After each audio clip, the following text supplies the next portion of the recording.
Lucia knew that Victoria had always been very careful and smart. She would never let anyone catch her red-handed.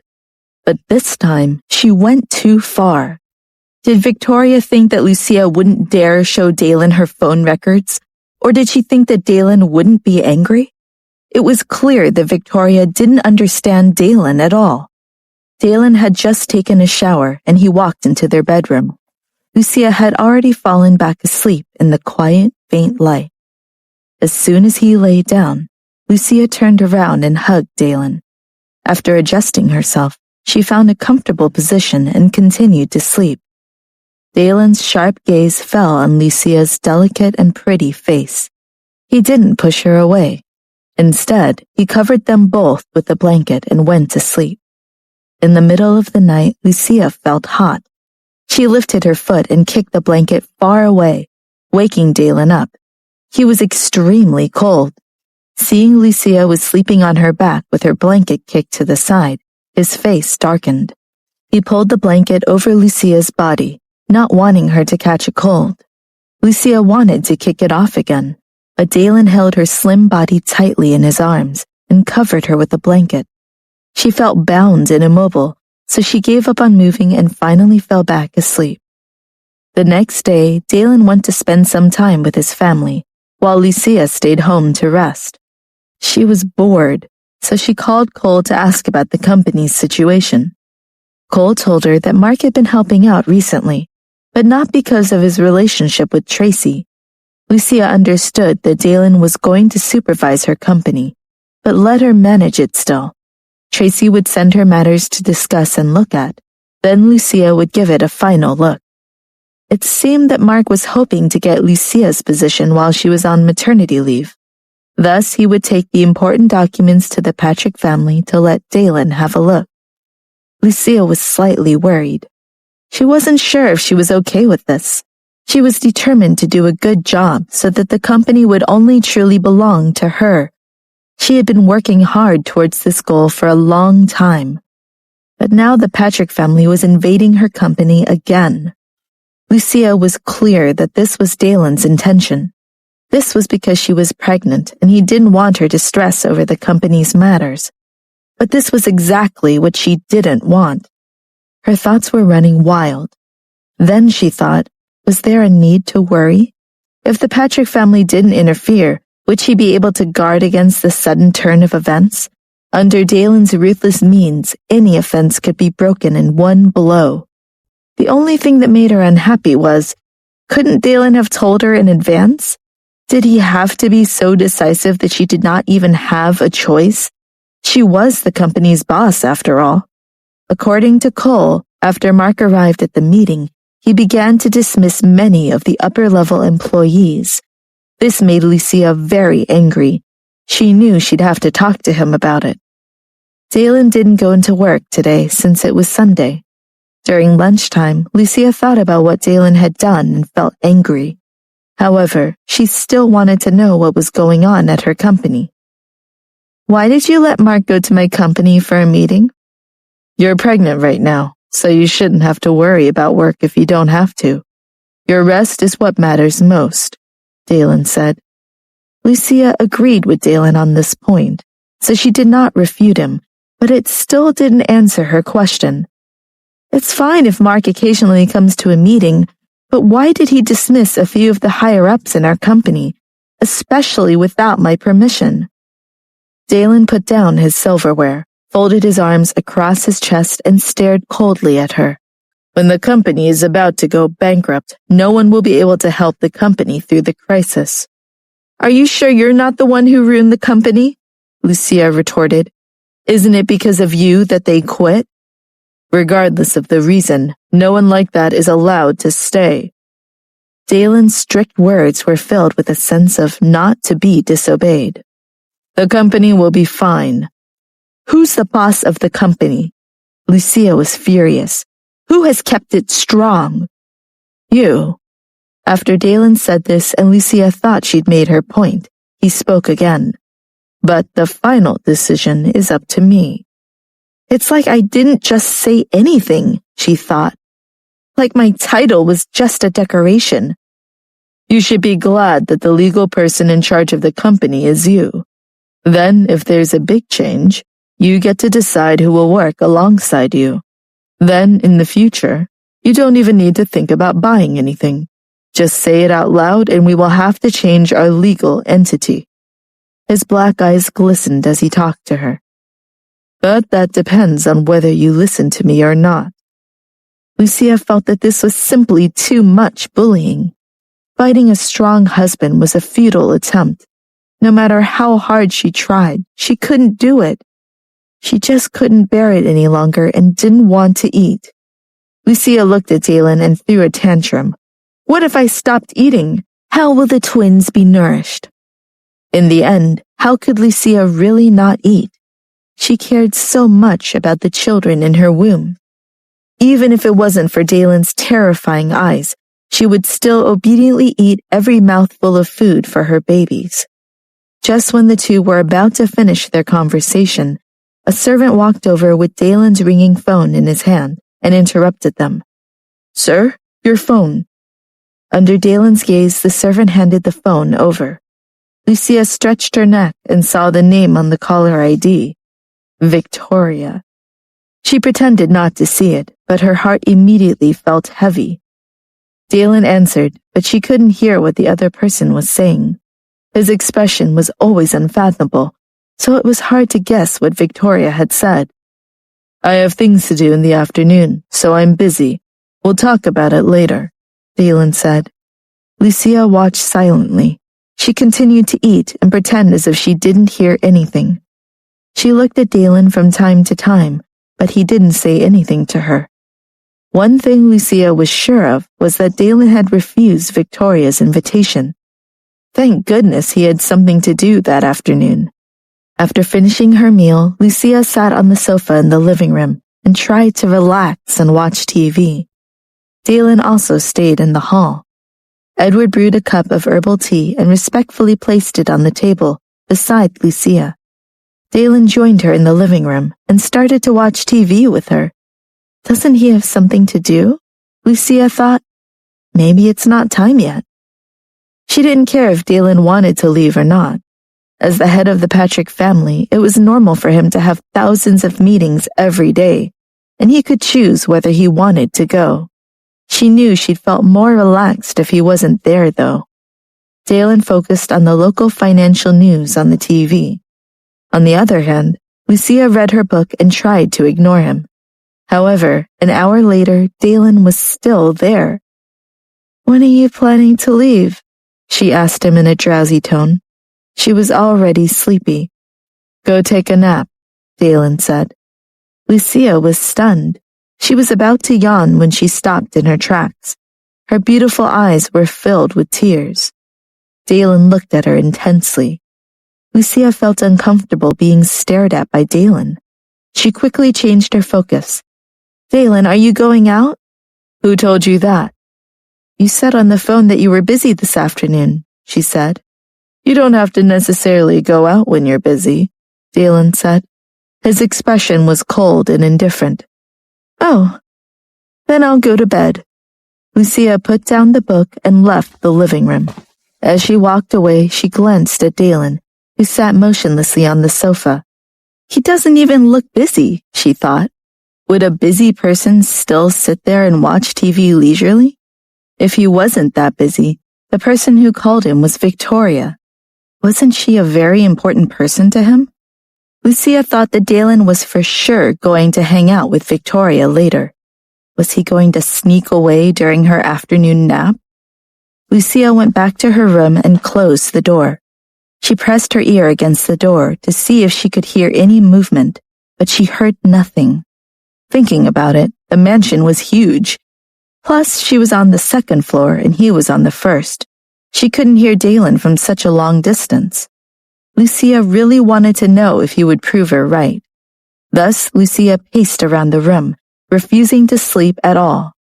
After about 10 minutes, she quietly opened the door and tiptoed out of the room.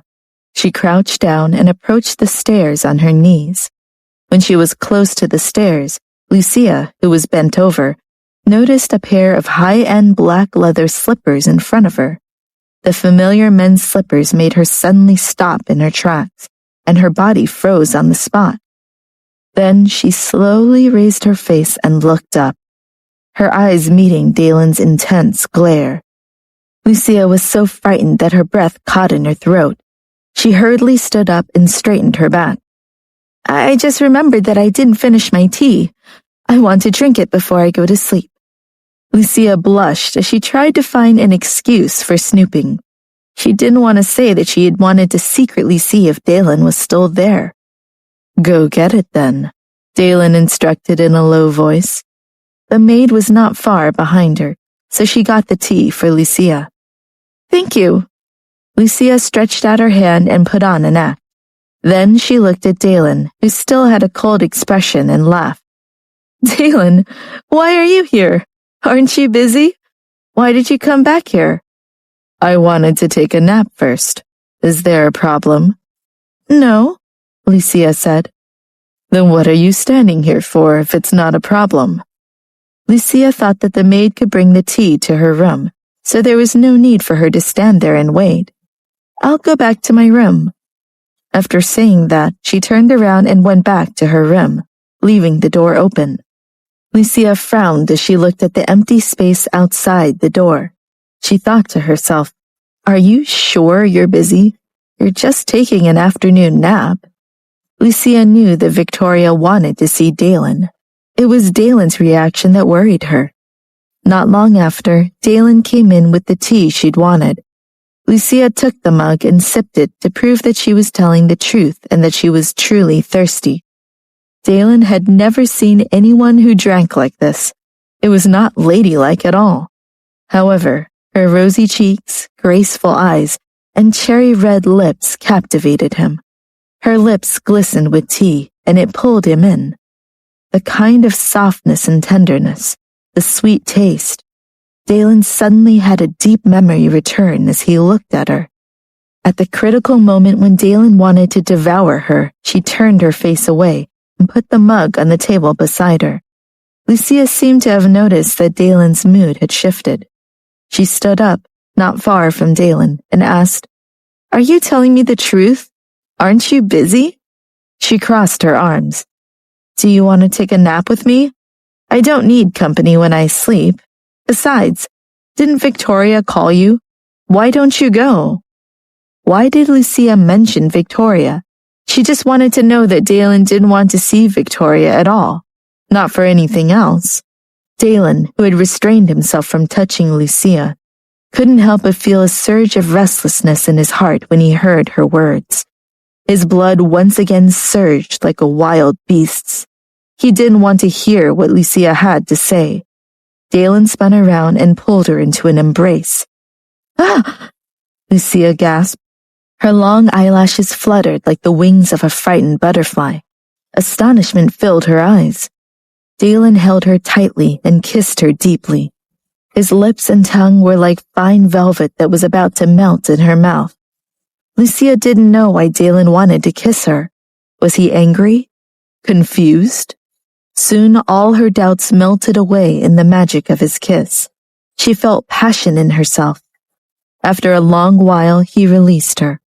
The mist in her beautiful eyes became thicker. Her red and swollen lips were slightly open. She looked so innocent and lovely. Lucia felt dizzy, so she couldn't think normally. Why did you kiss me? Then she pursed her lips and didn't say anything else. Actually, if he just kissed her to kiss her, she had no objections.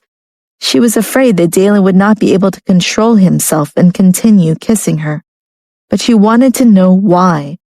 Fortunately, Dalen didn't do anything after kissing her mouth. They merely parted ways. He just smiled and walked back to his room. Lucia fell asleep while her fingers caressed her lips, remembering the kiss. As for Dalen, she didn't know if he slept or not. When she woke up, Dalen was no longer in his bed, nor was he in the room. She went downstairs and saw John. Where's Dalen? Could it be that he went to find Victoria after coaxing her to sleep? Mr. Patrick is in his study. Didn't he go out this afternoon? No. John said respectfully. After Mr. Patrick came down from upstairs, he went to his study. I believe he's tending to some business. Spencer was surprised that Dalen wasn't going straight back to the mansion. However, he did not ask any further questions and directly relayed the message. Lucia, who was reading her military strategy book, got up to answer the phone after hearing that it was ringing. Hello? Ma'am, there's no need to wait for Mr. Patrick to eat. You go ahead.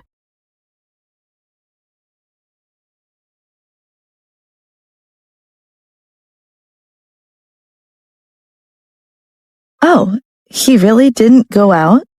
This surprised Lucia. Yes, Mum, John said. I've made you some soup. Do you want some now? All right. She knew she had to be careful with this pregnancy because of what had happened before. As long as Linda didn't make things difficult for her, she would be safe here at home. At the onset of the 3rd month, Dalen took her to have a checkup. Although this wasn't her first one, Lucia still felt nervous. I'm afraid there's something wrong with the babies, she thought. Fortunately, the doctor said the children were healthy and getting enough nutrition, so there was no need to worry. In terms of nutrition, Lucia felt that there was no need to worry for sure. John asked the kitchen to cook nutritious meals every day, and she had maintained a healthy weight. After the exam, Lucia left with Dalen. As they walked, she asked, Dalen, do you think the babies will be cute? Dalen turned around and looked at Lucia's pretty face. Then he looked away and smiled. Don't worry about their faces. Why? Do you think it's because I'm beautiful? Lucia asked happily in her heart. It's because I'm handsome, Dalen said. Lucia pouted. It doesn't matter if you're handsome or not. I want to be pretty. However, if the babies really looked like Dalen, she would be fine with that. It's true that he was handsome. No one could find any flaws with him. Dalen's facial features were extremely handsome, as if they had been sculpted from marble. Not a single flaw could be seen, making him seem like a masterpiece. However, because he was cold and intimidating, others were terrified of him. Lucia hoped that even if their babies looked like Dalen, they wouldn't have his personality. Otherwise, they would be 2 little demons. She hoped they were more like her. When they were about to leave the hospital, Lucia was stunned when they ran into Victoria. The relaxed and joyful expression on her face disappeared. The soft and weak Victoria was walking into the hospital. Her gentle expression lit up the moment she saw Dalen. You guys came to the hospital too? She said. Is everything okay? Yes, Dalen replied. Lucia looked at Catherine, who was standing at the side. It seemed that she had indeed run into her by accident. But how could she be so unlucky as to run into Victoria and Catherine here? Lucia, your stomach has grown a lot. It's only been 3 months and you're already so big. You're really having twins, Catherine exclaimed in surprise. Lucia smiled. That's right. Catherine glanced at Dalen and Victoria before affectionately pulling on Lucia's hand. Let's go over here and talk. I have something to tell you. Lucia was dragged to the other side by Catherine. She really didn't want to talk to her. Did she think she was that stupid? It wasn't like she couldn't see through Catherine's motive. She despised such a crappy target. However, Lucia didn't expose her. She glanced at Dalen as she talked to her. What do you want to tell me? How are you and Dalen doing? Is that all she wanted to say? Pretty good, Lucia answered noncommittally. Catherine immediately said earnestly to Lucia, Oh, Lucia, let me tell you, you're a pregnant woman now and you can be overly emotional at times. If Dalen really said something that you're unhappy about, don't be angry, okay? After all, with his dominating status, even the status of a rich person would not be able to match up to him. If a woman's personality is a bit softer, it's easier to capture a man's heart entirely. Lucia was more sensitive towards the phrase she'd just used. if a woman's personality is a bit softer. Did she mean to learn from Victoria? I'm very sorry, but I've always had a horrible temper, she thought in her head. Don't worry, I know what to do. Lucia went along with Catherine's words. That's good. You are a sensible child. Now I can rest at ease. Catherine clapped her hands and smiled. Right. So, how was the exam?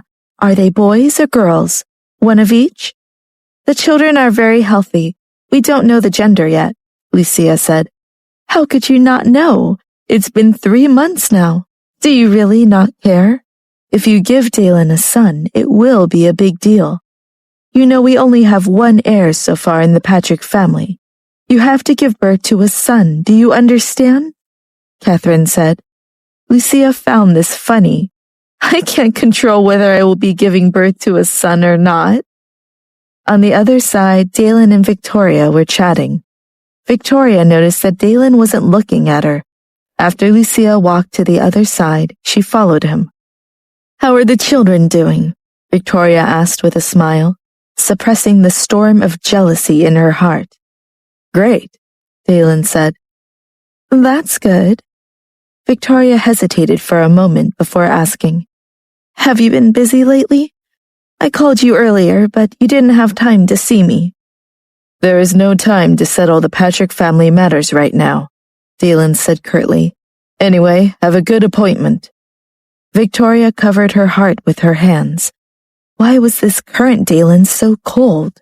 It was as if he had returned to the time before he lost his memory. How can this be? Absolutely not. Did that mean I should have no hope at all? Victoria's gaze fell on Lucia's stomach. Was it because of the children in her womb? She had a sinister thought. What if she made the babies disappear? As long as they disappeared, Dalen's attention would be on her again. Lucia thought about what to say to Catherine. She really didn't want to continue listening to her nagging. Did Dalen really want her to be pestered by Catherine so that he could talk endlessly with Victoria? Are you done talking? Dalen's tall figure suddenly appeared beside them. His low, magnetic voice was sexy, but it was also intimidating. Lucia was stunned. Catherine was also quite frightened. Yes, I'm done. Dalen glanced at Lucia and said, Let's go. Okay. Lucia quickly followed Dalen and did not forget to say goodbye to Catherine. We'll see you later, she said. Good, Catherine said with a smile. If one didn't know better, they'd think she was kind and considerate. However, as soon as Dalen and Lucia's figures disappeared, the smile on Catherine's and Victoria's faces disappeared. Catherine hurriedly walked to Victoria's side and asked, What did you say to Dalen? Just small talk. Nothing at all. Victoria stared in the direction Dalen left in a daze. Catherine knew what she was thinking. Did you say you were going to the mansion, or did you ask him to come and see you? Victoria retracted her gaze. If you want me to say all of this, you have to at least be sure that he's willing to listen. Didn't you notice him staring at Lucia? Even if I say something, he probably won't be able to hear it. After Dalen lost his memory, he treated you quite well, Catherine said. Victoria remained silent. Everyone thought that it was because of Lucia's pregnancy that Dalen changed his attitude towards her. Therefore, in her mind, she could not allow these two children to exist. The car drove steadily along the road. The atmosphere in the car was oppressive because of Dalen's mood. This time, it wasn't because Lucia had done something to make him unhappy. He was in a bad mood because they'd run into Victoria unexpectedly. So, Dalen might not be happy to have seen her? That was good, at least. Besides, it wasn't right for Dalen to ignore her pregnancy and chase after Victoria, right? When did Dalen become so humane? Lucia looked at Dalen from the corner of her eyes. Under the reflected light, his handsome face was slightly threatening, and his heavy silence caused one to be fearful of him. Lucia had tried her best to ignore that hint of displeasure, but, after all, She had been pushed mentally. Did they think she was so easy to bully? Dalen, I want to get out. Lucia raised her chin arrogantly. What? Dalen looked at her with his black eyes. I can ride home by myself. I don't need you to send me home. If you really can't trust me to take care of the children in my stomach, just let Spencer take me home. What are you saying? Dalen's face darkened. What's wrong? Did I cause you trouble? Aren't I easy to talk to? She sputtered angrily. Although I'm your wife, anyone apparently can control you but me. Tell me, what do you want me to do? Dalen asked. Lucia's face showed fear, but she mustered her courage and said, I want you to follow Victoria. Do you know why? Of course. Dalen sneered. You're so naive. What do you mean? Am I wrong and you don't want to go with her? Lucia could not believe Dalen's words. If I want to go with her, then not only will I not take you back, I will not call a taxi to take you back. So decide for yourself. Lucia's face was stiff. Truly heartless. What did he mean? Was it because he didn't want to follow Victoria? She would be damned if she believed him. You don't have to feel sorry for me, and don't think that I'm a petty person either. If you don't want anything to happen between you and Victoria, why did you want to talk to Victoria just now? I think you want to be with her. Dalen's face turned cold. You think I would do that to you? Do you dare to do anything to me? I have your children in my womb, she said. Dalen held his breath. His expression was scary, but he had to suppress it forcefully. He couldn't do anything. He didn't even dare to imagine threatening her. Lucia, who was curled up beside the door, clearly felt the hostility coming from Dalen. She was so scared that she didn't even dare to breathe loudly. Her face turned red as she watched Dalen's every move vigilantly. Lucia was afraid that Dalen would lose his temper, so she reminded him again. I have 2 children in my womb. Dalen ignored her and looked outside the window coldly instead. After arriving home, Lucia got out of the car and walked into the main hall without looking back.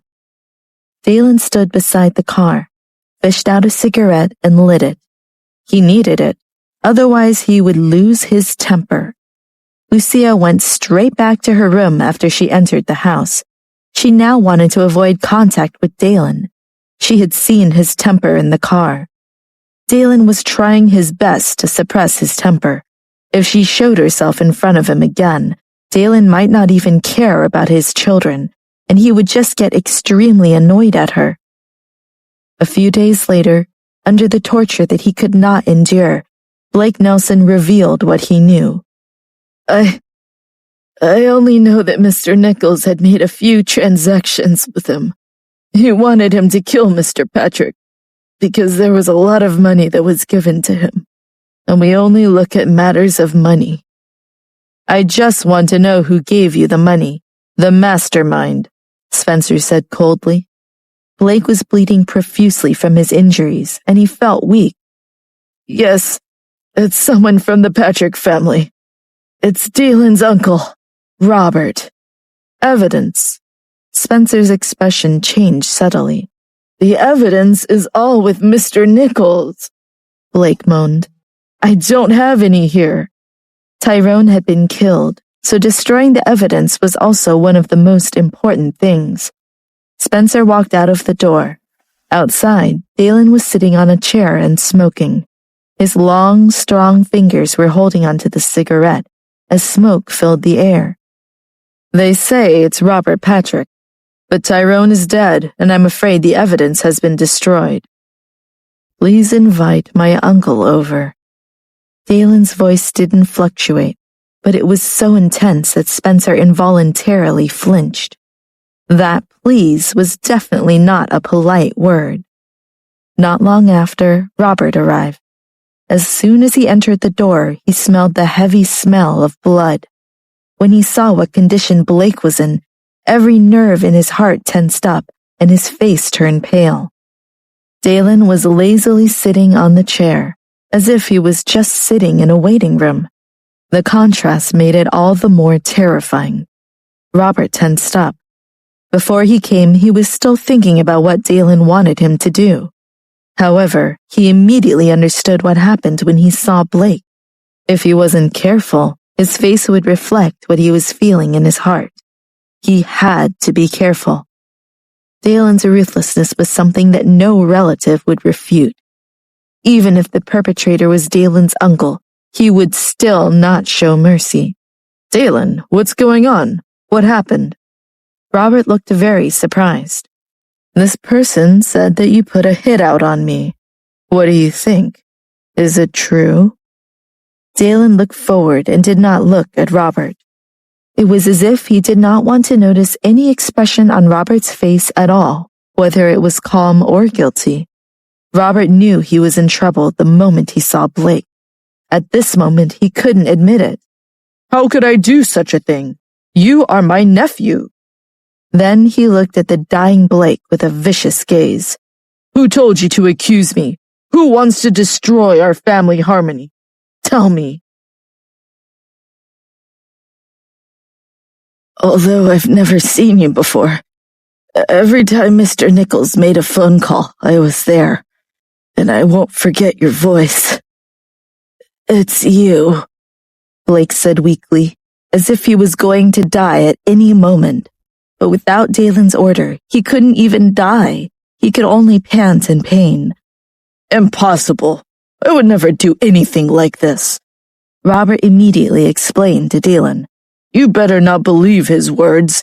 If you want to condemn me, you have to at least have proof. You can't wrongly accuse me because of this person's bullshit. You know that I definitely wouldn't do anything like this." Dalen turned to face his uncle, trapping him under his oppressive glare. Robert did not dare to look at him directly and lowered his eyes. It was as if he would be in danger of being seen through under his sharp gaze. "Don't worry. If I really had evidence, then I wouldn't be so easy to talk to." He knew he'd be provoking their relationship by asking him to come here. "Why do you think they framed you? Is this something you should look into?" Robert lowered his head as if he had thought about it and confirmed. "Yes, I will. After all, the Patrick family has been in the market for so many years, and we have many enemies. It's hard to avoid being framed. I have to be more careful in the future." Dalen coldly withdrew his sinister gaze and looked at Blake. "What else do you have to say?" "What I said was the truth. It's really him. He wants to kill you. I'm not wrong." Without saying a word, Blake had to endure every shred of pain that was brought upon him. Sweat poured from his body as he wished that he was dead. Suddenly, it was as if he remembered something. He said, "I remember something else. Other than Mr. Nichols, there was another person. He should have evidence. We can't talk too much to our men, but that one, he knows everything." After saying so much, Blake almost fainted. When Robert heard that, his face slightly changed. Other than Tyrone, who else had evidence that he'd ordered someone to kill Dalen? Before he killed Tyrone, he did everything he could to make sure that no one else knew about it. Dalen stood up from his seat and left. Spencer took out his gun and pointed it at Blake.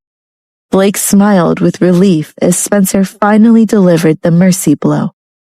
Spencer turned around and said to Robert, who was still in a daze, "Sir, the smell of blood is too strong for us to stay here any longer. We should leave." Robert nodded and left. After he returned home, he wandered around his study. He couldn't understand how Blake knew, and why Dalen trusted his words so much. Did Tyrone have a brother that knew everything? Was this evidence something Tyrone left behind just in case? Very likely. Tyrone was a cunning person who could do anything. Robert felt that he had made a mistake. Why didn't he investigate it thoroughly before killing Tyrone? If Dalen found Tyrone's brother and the evidence, Robert knew it would mean his death. No, he had to make the first move. Therefore, he dialed his number and gave his driver, Bashir, the person who handled all kinds of issues, to him. Go and check if Tyrone has any close friends. Sir, didn't you already investigate it? Other than those few men, there's no one else that's close to Tyrone. Are you smarter than Dalen? Dalen had already figured it out, so how could it not be true? Stop nagging. Hurry up and go investigate. We still have to be careful, so don't let Dalen's people find out. Yes, I understand, Bashir said. Spencer knocked on Dalen's door and entered. Dalen shook the liquor in his hand, which gave off a cold luster under the light. Mr. Patrick, Robert's people have indeed moved. No rush. What I want is the people hiding behind them. What if Robert tries to hurt you again? We're going to find the proof. I'm just confirming the truth of the attack. Dalen's black eyes focused on the wine in the glass. Spencer looked at Dalen's dark expression and did not interrupt him. This showed what Dalen was thinking. Are you thinking about forging evidence? Spencer was slightly stunned and immediately understood Dalen's meaning. Presumably, this isn't the first time he bribed someone to take my life, Dalen said. Yes, there have been several times before. The bullet wounds on your abdomen were all caused by him. If I'm not wrong, the person he bribed is Tyrone, said Spencer. Dalen knew he had a gunshot wound on his abdomen, but he couldn't remember how. When he woke up in the hospital and saw Robert for the first time, he instinctively felt that this person could not be trusted. In that case, it'll be easy to falsify the evidence. Before Dalen could finish his words, he heard a roar coming from outside the study. Dalen, where are you? Dalen's eyelids twitched as he felt a headache coming on. Spencer noticed that at the moment Lucia's voice sounded, Dalen concealed his hostile demeanor. Dalen! Dalen? Where are you? Lucia walked to the door of the study with her hands on her hips and knocked. Are you inside? Let me talk to you. I need to settle this with you. At the same time, the door opened from the inside, and Lucia's hand accidentally hit Dalen's chest. Lucia's hand stiffened. She was so shocked by the toughness of his chest that her hand hurt. When she returned to her senses, she immediately retracted her gaze. She pouted and said, You hurt my hand. Dalen looked at her coldly. What's the matter? What do you mean? Why can't I watch television? You're pregnant. Can't you watch TV when you're pregnant? The doctor did not say a thing about it. Lucia was not convinced. First, you have to control your own temper. Dalen glanced at her and headed straight to the hall. Lucia paused for a moment, then chased after Dalen, muttering to herself, Dalen, what do you mean by this? What's wrong with my self-control? Before Lucia could finish her sentence, Dalen suddenly turned around. Lucia was not careful and ran into Dalen's chest. Ah! Lucia took a step back and touched her forehead with her hand. It hurt so hard that she felt dizzy. Other than sleeping, you basically spend all your time watching TV. After watching a movie, you'll start another one right away, Dalen said sternly. At this moment, Lucia was like a child who didn't do her homework. She looked at Dalen with a wronged expression, hiding the guilt in her eyes. It's not as bad as you say. I'm also reading The Art of War and... Oh, really?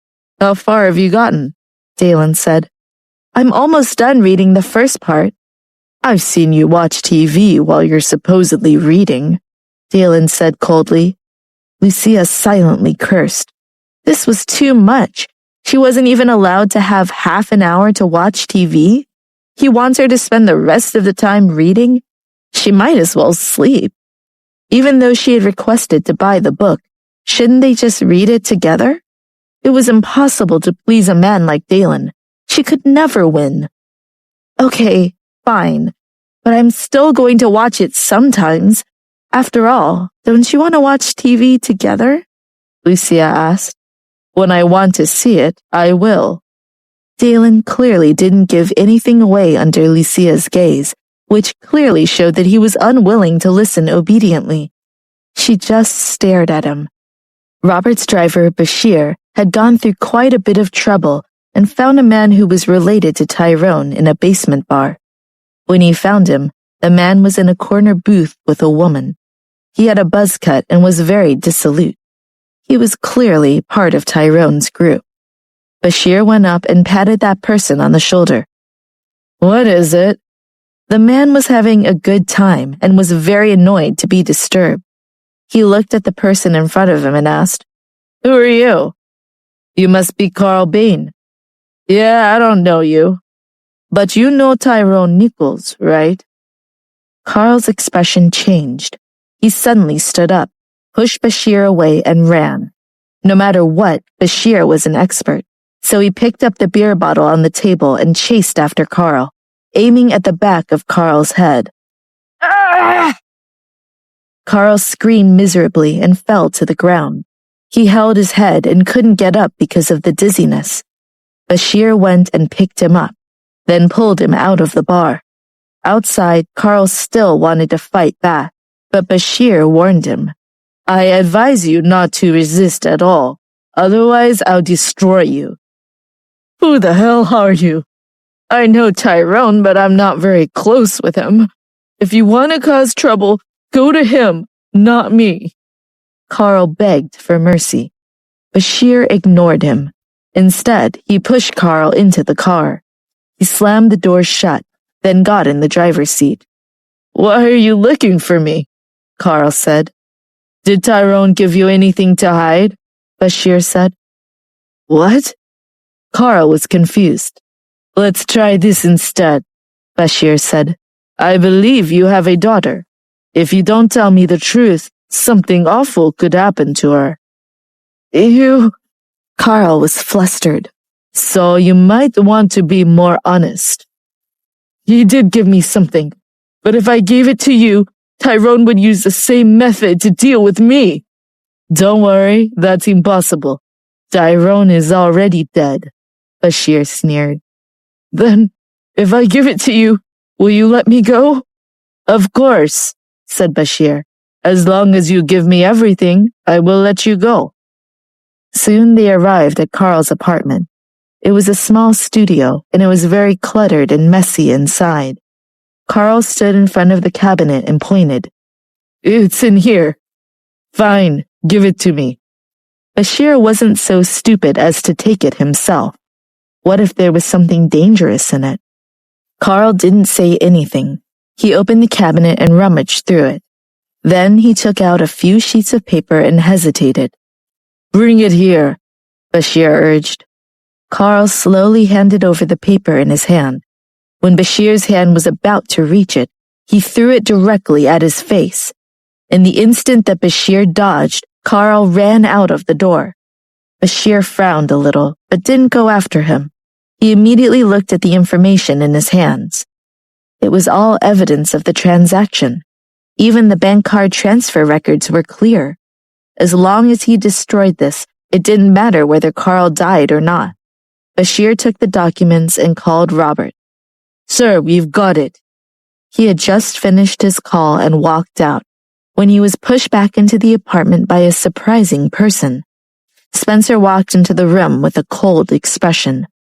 "What a coincidence. You came looking for evidence too," Spencer said. Bashir did not expect to meet Spencer. He couldn't let this information fall into Dalen's hands, or let him know it existed, period. Bashir turned around and rushed to the window. He jumped out of it without a care. When Spencer emerged from the building, Bashir fell to the ground, holding his leg in pain and sweating profusely. The apartment was only on the second floor, but injuries were inevitable when one jumped off of it in such a panic. Even if he wasn't injured, the bodyguards that surrounded him were enough to make Bashir unable to escape. Meanwhile, Robert looked at the time on the wall and felt more and more uneasy. "Didn't you already get Carl's information? Why aren't you back yet?" Robert picked up his phone and called. "What's the matter with you? Has it not been settled yet?" I'm surprised you're awake, Mr. Patrick. Spencer's cold voice was extremely terrifying in the night. All the color drained from Robert's face as he realized who was talking to him instead of Bashir. He didn't know what had happened, and he didn't know if there was any leeway left for him to make a move. So Robert suppressed his panic. Why are you answering Bashir's phone? Is he there beside you? I want to talk to him. I'm afraid that won't do. Bashir is, well... What? What happened to Bashir? Robert said. Don't be anxious. It's nothing. I just want to ask a few questions. Robert felt anxious. He knew that Spencer's questions were definitely not as simple as they seemed. He was very clear about Dalen's methods, and they were more terrifying than the worst horror movie. Therefore, after a long period of time, Bashir would not be able to take it anymore and tell him everything.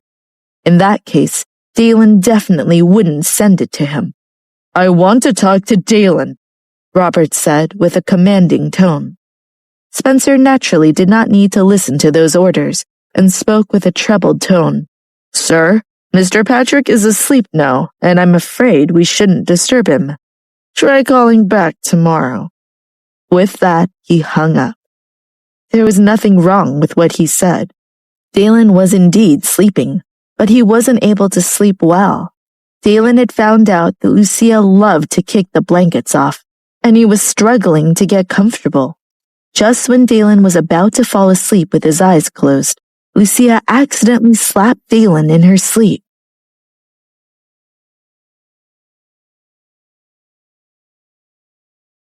Dalen's eyes stung with tears. Lucia was the only one in history who had dared to slap him in the face, even if it was unconsciously. Enduring the rage and ruthlessness in his heart, he gripped her hand in his own to keep her from hitting him again. Thus, he was hugging Lucia with one arm and pinning her hand underneath his own.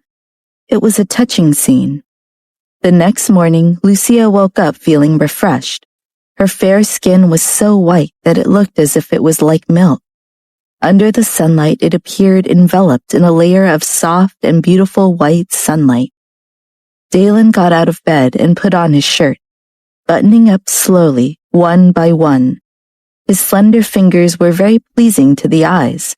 However, when she saw Dalen's expression, she was surprised. Did you not sleep well last night? Dalen's cold gaze swept over Lucia's face once. Then he turned and entered the washroom wordlessly. Lucia was stunned. He looked so angry at her. What was going on? Had she offended him? Was it wrong for her to ask him out of concern? She was confused. Did she really provoke him again? She had just woken up. How could she have had the time to mess with him? Then she thought it must be that Dalen was in a casual bad mood and wanted to vent his anger on her. Wasn't he the type of person who would not give others the chance to retaliate? Inside the washroom, Dalen stood in front of the mirror with a gloomy face. He was exhausted. Lucia's sleeping posture had woken him up in the first half of the night. Due to his cramped position during the second half of the night, and the softness of Lucia's body made him feel aroused. So he barely slept. His lack of sleep made his chilly demeanor even colder, and everyone could feel it radiating off of him. Lucia was careful to be quiet while she ate at the dining table. She had wanted to ask more about the television, but now she didn't even dare to breathe heavily. Her heart rose in her throat. Dalen finished his breakfast, stood up, and immediately left to go to work. Lucia heaved a sigh of relief when she saw him leave. Really, what is going on? I don't remember being active in my sleep last night. Mom, did you offend Mr. Patrick? John whispered. Me? Lucia laughed. Do you think I have the guts to do so? John thought back to the scene of Lucia shouting at the entrance of Dalen's study room with her hands on her hips yesterday. Lucia was obviously very brave. Not many people would dare to raise their voice to Mr. Patrick. It's very strange, John said. Mr. Patrick is usually in a bad mood, it's true, but it seems to be related to you, madame. If it isn't for you, someone else is in bad luck. Lucia looked at him disapprovingly. It's probably because men are like women. They're always in a bad mood for a few days every month. John held back his laughter as he turned to go back to the kitchen. After Dalen appeared where they were holding Bashir, he attacked him, and a few of his ribs were broken. Even if Robert came, he probably wouldn't recognize his employee. He had been beaten so much. This is what happens when you don't speak up, Dalen said, adjusting his messy collar. You hardly give me a chance to speak, but I've been beating me up since the moment you brought me here, Bashir said. Spencer was stunned. He thought Dalen's bad mood was pretty obvious, but maybe he'd taken his abilities for granted. After all, if he couldn't tell that Dalen was in a bad mood, then he wasn't fit to be his bodyguard. Keep interrogating him, Dalen said. He left and returned to his company. Not long after he entered the office, a knock sounded on the door. As he looked up to see who it was, a deep light flashed across his black eyes. He said in a low and intimidating voice, "Enter." It was Robert. After opening the door, he asked, "I heard you caught Bashir?" Dalen turned around. His eyes were as sharp as knives. "I'm working. Why are you bothering me?" Robert's expression stiffened, and he could not help but lower his head. "Mr. Patrick, have you captured Bashir?" "There are some things I don't understand, so I brought him in to ask him a few questions. You don't have to worry. If there's nothing else, he'll come back safe and sound, and you'll be fine as well." Dalen was unfathomably cold. "If there's something you don't understand, you can ask me," Robert said. "After all, Bashir has been working for me for so many years. If he did something wrong, I'll be responsible as well." When Robert said this, it was obvious that he didn't want to help Bashir. Instead, he was secretly pushing all the blame onto Bashir. If there really was anything, he could just deny it and say it was Bashir's fault. "Don't worry, I'll make him admit it if he did something wrong." However, Dalen trailed off. He looked at the respectful Robert with a deep and unfathomable gaze. The oppressive atmosphere in the office lifted for a moment. "If you did something and confessed it to me, perhaps I will let it slide." Robert was stunned for a moment, then laughed. "What do I have to confess to you? Absolutely nothing." "Then maybe it's for the best." Dalen didn't force him, as if it was a normal conversation. "As for Bashir, I will let him go if there are no problems." He looked back down at his desk. "If there's nothing else, then you may go." Robert wanted to continue, but Dalen was already absorbed in his work again. There was no need to speak of such indifference. If he were to open his mouth, one could not imagine what the consequences would be. Robert returned to his office, holding back his anger. A knock came on the door. "Come in," Robert roared. "There's a document for you to look at." Axel walked in and placed the documents on the desk. Robert didn't have the heart to look at his work, and his face was filled with impatience. "You've seemed uneasy since I saw you this morning. Did something happen to Bashir?" Axel asked. Robert was stunned. He remembered that he didn't tell anyone. "How did you know?" "Someone else drove the car this morning." "He was captured by Dalen." Robert didn't have the heart to hide it from Axel, so he came out and said it. "Although Tyrone died, there's still evidence left." "Where is it?" Axel frowned. "In the hands of a trustworthy person like Tyrone. Bashir investigated this person and obtained the information. But then Spencer ambushed him and he did not escape." "What a coincidence," Axel said. "What do you mean?" Robert asked. "I was thinking how after Bashir found the evidence, Spencer immediately appeared. That's a big coincidence." Robert's expression froze. In his mind, he recalled the moment when Blake ordered him to go. Could it be a trap from the beginning? Did Blake only listen to Dalen's orders? Robert believed that Dalen had the ability to make him do so. No one could endure his savagery. They all wanted nothing more than to die because of his cruelty. I think you've been fooled, Axel told him with certainty. His real goal should be to get Bashir back since he knows everything about him. Robert sat powerlessly on the seat, regretting his decision. He was confused for a moment. How could he have not expected Dalen to act like this? You've been fighting with Dalen for so long, yet you still don't know how powerful he is? He got you into this trap so quickly. Axel mocked him mercilessly. Robert was extremely embarrassed by his son's words. However, he had to admit that he lost. Then, what do you think we should do? Proactively admit your mistakes, Axel said confidently. You want me to admit my mistakes?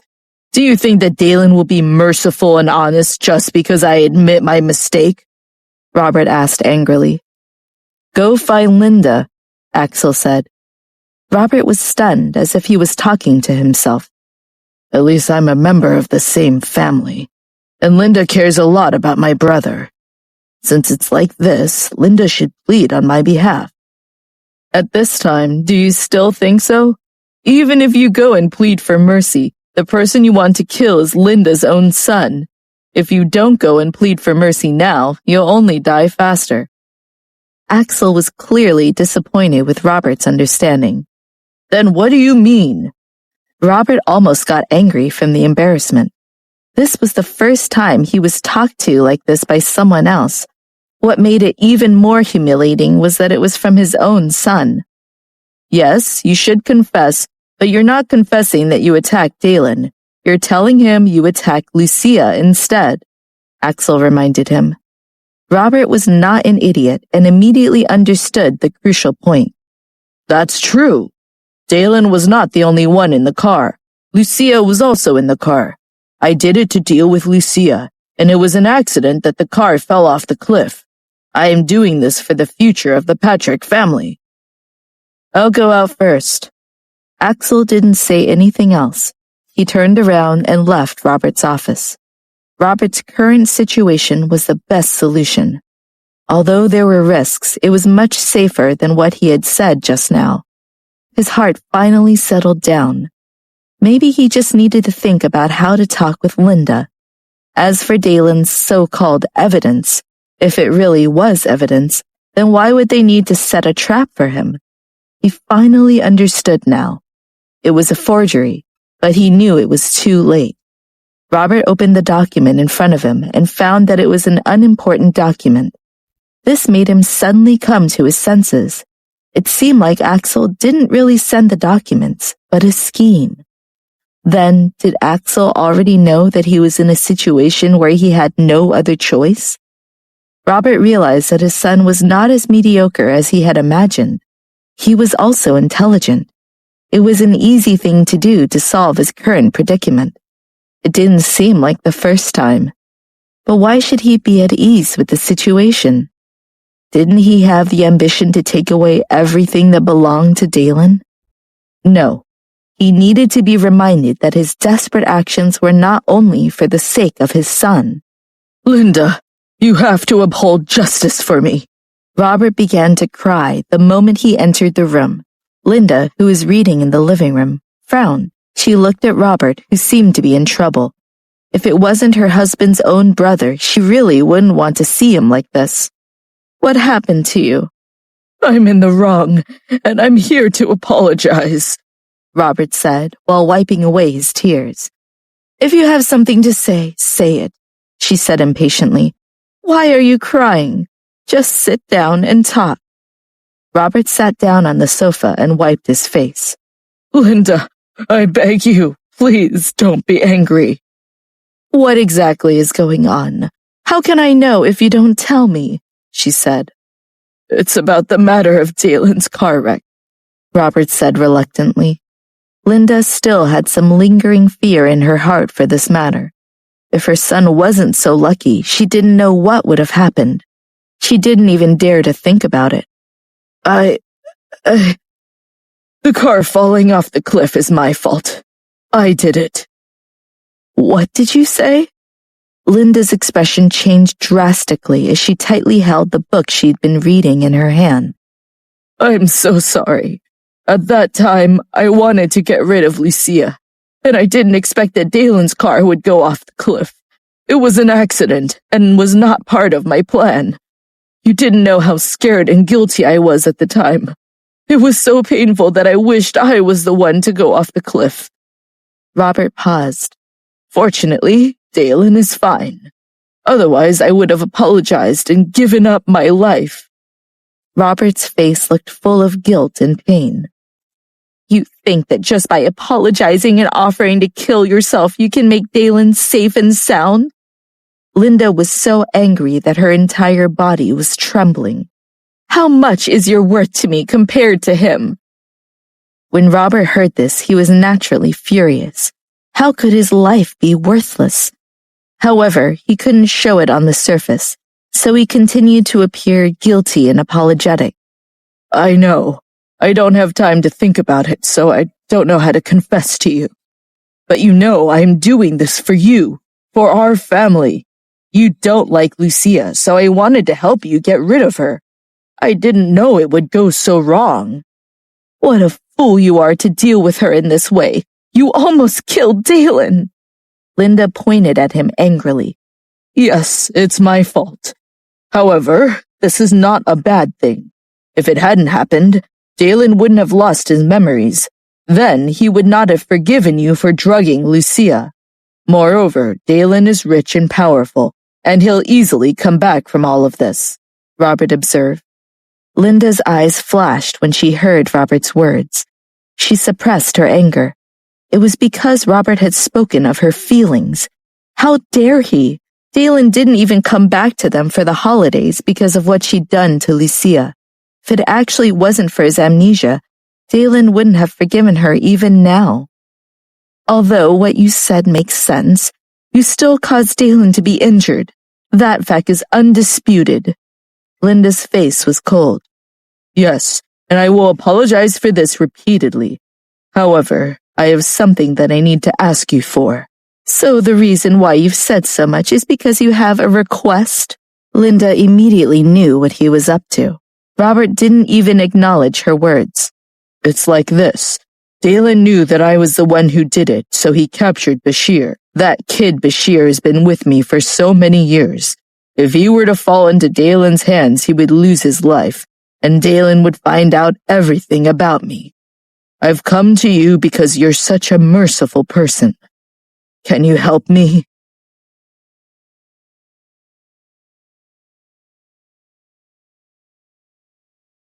Linda sneered. I don't care about what you do, and what Dalen wants to do with you and your employees is none of my business. Robert didn't continue to plead, but lowered his head respectfully. Lucia is pregnant now, so I can see that Dalen cares more about Lucia and her children. Dalen goes with her to all her appointments. If he knew that his first child was taken away by you, I wonder what Dalen would think. Linda's expression turned ugly. Are you threatening me? How is that a threat? Originally, Dalen's amnesia was a part of me helping you. Robert was speaking in such a glib manner that Linda could not stand it. Robert did not plead anymore. He looked at Linda's silent face and stood up. Please think about it carefully. Just go and beg for forgiveness and get them to release Bashir. It's not a big deal. It's very simple. I believe you'll make the best decision. Linda looked at Robert's leaving figure with an extremely ugly expression. She could never tolerate being threatened like this. She didn't want to help Robert either. But if she didn't help, Robert would tell Dalen what she'd done to Lucia, and Dalen's attitude towards her would become cold like before the amnesia episode. Linda didn't dare to gamble. No matter how she thought about it, she knew she would have to save Bashir. When Dalen was about to leave work, His phone rang. He looked at the caller ID. He didn't answer the call right away. "Did Robert go out today?" "Yes," Spencer said. "We have eyes on him." Dalen answered his phone. "What's wrong?" "Dalen, are you still at work?" His mother asked over the phone as soon as he picked it up. "I'm on my way home now," he answered. "It's been quite some time since you've come to eat with me. Come over tonight. I'll cook your favorite meal," Linda said. "Okay, I'll see you in a bit." Dalen hung up. "Please go to my mother's address instead," he instructed the driver. When Lucia saw Dalen had called to say he wasn't coming home for dinner, she had a bad feeling. She even fell into a trance when she imagined Victoria's caller ID. It was as if she had returned to the past, but she woke up at once. This was not the past, but if Dalen didn't come back for dinner, then he was probably going to Victoria's place. She had been confused when he turned down Victoria's call and did not go to her house. But something was definitely wrong. Lucia's face was filled with anger, and her heart felt like it was on fire. Lucia felt so depressed that she didn't even want to eat anymore. However, the children in her stomach needed nutrition, so she had no choice but to eat. Therefore, she could only obediently go downstairs for dinner. Just as she entered the hall, Edward, who was answering the phone, saw her. "Mum, Mr. Patrick is asking you to pick up the phone." "I want to eat. I'm not free to talk right now," Lucia yelled as she turned around and walked towards the dining room. Edward was stunned. He returned to his senses and said to the phone, "Mr. Patrick, I heard it." Dalen's voice was low and cold as he ended the call. Dalen sat in the car as his ominous mood spread to every corner of the car. Spencer and the driver looked at each other awkwardly. It seemed that Lucia had offended Dalen again. There was no doubt about that. Dalen originally wanted Spencer to talk to Lucia about him not going back to the mansion to eat, but he still called her. He hadn't even realized that Lucia had already refused to listen to his phone call, even before he had done something inexplicable. This kind of disobedience made him irate. When the car arrived at his mother's house, Dalen was still in a bad mood. With a tall and straight posture, he walked in with an imposing manner. Everyone in the room respectfully lowered their heads. "Dalen, you're here." Linda was preparing the dishes herself. "Dinner is almost ready. Please hand me a towel," she said to Abigail. Dalen sat down at the table with Linda. She was trying to think how to talk to him. She didn't want to say anything inappropriate in front of the others, so she only said, "Go ahead and eat." A little while later, after finishing his meal, Dalen sat down on the sofa in the living room. Linda observed Dalen's expression. "No matter how I look at you nowadays, you don't look too good. Is it about work?" "It's fine. Everything is fine." Dalen didn't have any emotions on his face. "That's good." Linda paused. "However, today I found out something. Did you kidnap Robert's employee?" "Yes," Dalen admitted directly. "I thought so. Your uncle came to confess to me today that your accident was because he wanted to hurt Lucia, not you. The car falling off the cliff was an accident. You know I didn't like Lucia before. Your uncle only did that for you and the entire family. I think we should just let this go." Linda noticed Dalen's expression and felt worried. Dalen's gaze turned darker. His expression was cold. "You mean that you're speaking up for him?" "Of course I'm not defending him. I was very angry when he told me about it. You're my son, and if anything happened to you, he would deserve to die. But after all, he's your uncle, your father's blood brother. We can't really do anything to him." She sighed. "He wants to protect Bashir. He's just a trivial person. Just let him go." Dalen leaned back. "Since you asked, I can let them go," he said casually. "And yes, everything is good at home. Lucia is pregnant right now, and nothing bad will happen." He switched the topic back to Robert. I'm going to enforce the condition that Robert give up his shares and not allow his offspring to inherit it, Dalen said. What? Linda was shocked. This is what your grandfather mentioned in his will. If your uncle retires, his children have the right to inherit his shares. Do you go against your grandfather's will? I'm doing it because I want Robert to take the initiative to leave. If you're unwilling, you have to bear the consequences. Since he's the one begging you, then I'll trouble you to bring my words to him, Dalen said. Linda knew her son's ruthlessness. However, she didn't expect him to ask such a merciless request. Did you have this plan in mind from the beginning? She said.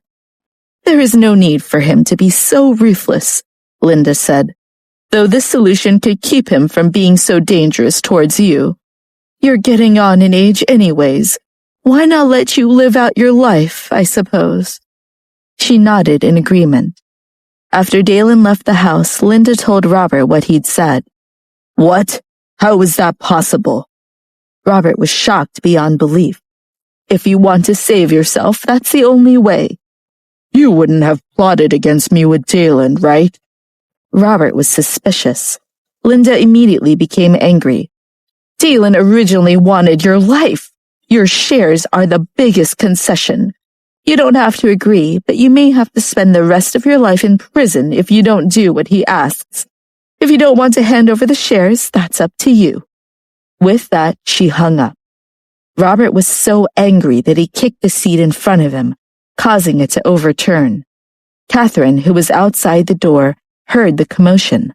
However, she didn't dare enter the study, even if she wanted to. Coincidentally, Axel came over, so she pulled him aside. Go see what happened. Your dad is angry again. Axel sighed. I'll go talk to him. He entered the study and saw the chair that had been kicked over. He quietly picked it up and adjusted it. Did the discussion go badly? Axel asked. Dalen will let me live, but he wants me to give up the Patrick family's shares, including the right to inherit the shares. The anger in Robert's heart could not be quelled. Axel crossed his arms. He never wanted to take your life. The shares were his ultimate goal. It's one thing for his ambitions to be used on the outside, but he wants to scheme against his own family? Robert fumed. Axel looked at Robert's exasperated behavior calmly. Since things have come to this point, you no longer have a choice, unless you really want to pay a higher price for your actions. It was indeed easy to choose between money and one's own life. If he lost his life, his rights to money would also be for naught. However, without the Patrick family's power, he no longer had anything. Even though he knew what he wanted to choose, it was still hard to come out and say it. I can't make that decision. He looked at Axel with guilt. You lose a lot of money this way. It's okay, Axel said. I don't care about that. Robert was angered when he heard that. You don't care? Then what do you care about? Your intelligence is no worse than Dalen's, so why do you insist on being at his mercy? It is precisely because of your unwillingness to work with him that you've landed in such a state, Axel said. Who am I doing all this for? Robert sputtered. And the result? Axel asked. Robert was speechless. His face turned red with a mixture of anger and embarrassment. Dalen's patience is limited. You should tell him your choice as soon as possible. With that, Axel turned around and left the study. Catherine, who was still waiting outside, asked, What's going on? What happened to your dad? It's fine. He's just upset about the company. But there's no need to worry, Axel said. He's always mad about the company. I can't stand it, Catherine complained. Axel didn't say anything. His eyes darkened slightly. Lucia was in the bedroom reading when she heard the sound of someone entering. The air stirred with tension, like a signal of danger. A tall, straight figure appeared in the bedroom. Lucia turned her head to look at him, but she received total disregard. He came back early. Why didn't he stop to spend some time with Victoria? She thought. Did you see that I called you? Dalen asked coldly. I didn't hear the phone ring, Lucia said, shrugging petulantly. Her careless attitude caused Dalen's expression to darken even more. He walked over to their shared bathroom to take a shower. Otherwise, he was afraid what his anger might make him do. Lucia looked at the closed bathroom door. As usual, it all felt like her fault. Could it be that he went to see Victoria? Or was it actually her who provoked him? Lucia was still full of irritation, but she didn't say anything. A little while later, Dalen got into bed. He leaned against the headboard with his eyes closed. Lucia wasn't sure if he was sleeping or not yet. His features still exuded coolness mixed with anger. It was as if the shower hadn't helped at all. Lucia was even more sure that Dalen had come back to let his temper out on her after being angered by something else. Dalen, are you going to be so annoying like that? I'm the one that should be angry, right? Lucia said as she sat up. Dalen opened his eyes and a cold light appeared in them. He looked at Lucia with an eerie look, but he didn't say a word. Lucia's heart shuddered and she shrank back. Did I say something wrong? The one who went to find Victoria was you. The one who cheated was you. Lucia was near tears. I didn't say anything, so why are you doing this to me? If it wasn't for you wanting me to come back and then acting this way towards me, I wouldn't be so upset. Dalen's facial expression had ratcheted to a new level of anger. The air in the room went as cold as if it were a winter without heat. Then he simply said, "Sleep." Lucia immediately put her arms around herself. She was stunned at his lack of empathy. When Dalen turned around, Lucia was so scared that she immediately got under the blanket. Her back was to his side of the bed, and she was curled up on her side, as much as her growing belly would allow. Dalen looked at her with a cold expression. He suppressed the annoyance in his body, taking a deep breath. "Come here," Dalen said softly. Lucia's body stiffened. She hesitated for 2 seconds before coming closer. Dalen pulled her closer to him and spooned her. "I'm sorry," he said. She turned around and faced Dalen. Looking at him with watery eyes, she said pitifully, "Please don't touch me." Dalen's heart raced when he saw her beautiful doe-like eyes. His sharp gaze seemed to pierce into Lucia's soul. The air suddenly became quiet. Under Dalen's undisguised gaze, Lucia's heartbeat quickened. Her breathing started to become unstable. Then, unable to bear the emotional upheaval any longer, she lowered her head back onto the pillow and closed her eyes. Dalen felt his body heat up again as his lower abdomen tightened. He couldn't help it. He was attracted to Lucia even when she infuriated him. This night was destined to be another sleepless night. He wanted to throw off the covers and go to sleep in one of the other bedrooms, but he didn't. If Lucia kicks the quilt at night and gets cold, won't it be bad for the children? He thought to himself. Dalen felt so overcome with love that he cared only about his children, nothing else. Lucia woke up in the morning and found that Dalen looked awful. Could it be that he didn't sleep well? But she had slept well.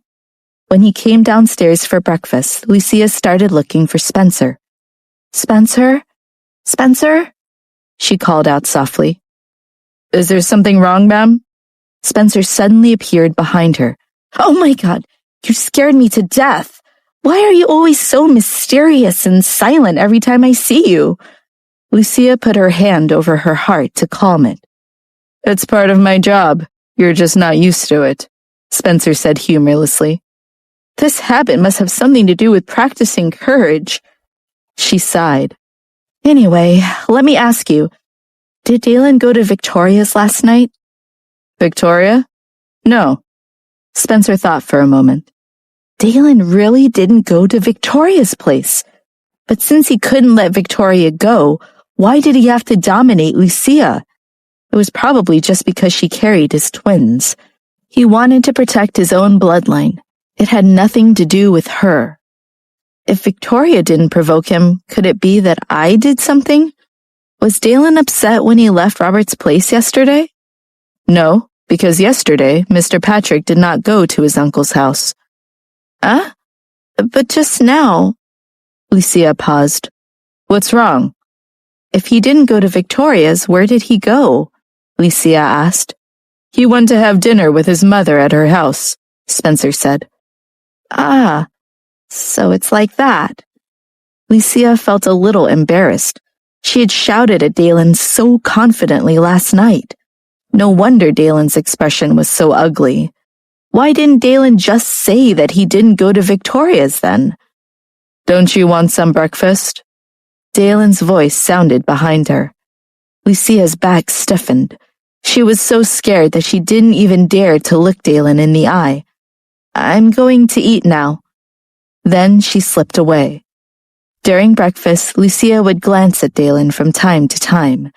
She really couldn't understand this person's personality. It was hard to figure out what was going on. Dalen probably didn't hear what she said to Spencer, right? That means she should pretend not to know that she wronged Dalen. Yes, she had to pretend. Otherwise, she would definitely be at a disadvantage. Is it good? Dalen looked up from his breakfast to ask Lucia, who was caught off guard. Lucia snuck a peek at him and laughed awkwardly. She nodded. Yes, it's delicious. Also, you look so good today. I don't think I've ever seen a man more handsome than you in all my life. Dalen's eyes softened. His cold expression eased up, and his expression became less sharp. You're tall, dark, and handsome, and you even have money. Who can compare to you? Lucia continued to butter him up. Dalen rolled his eyes, but he smiled. Okay, enough of flattery. Eat your breakfast, he said, laughing. All right. Lucia obediently ate her breakfast. Edward and John silently witnessed this change in awe.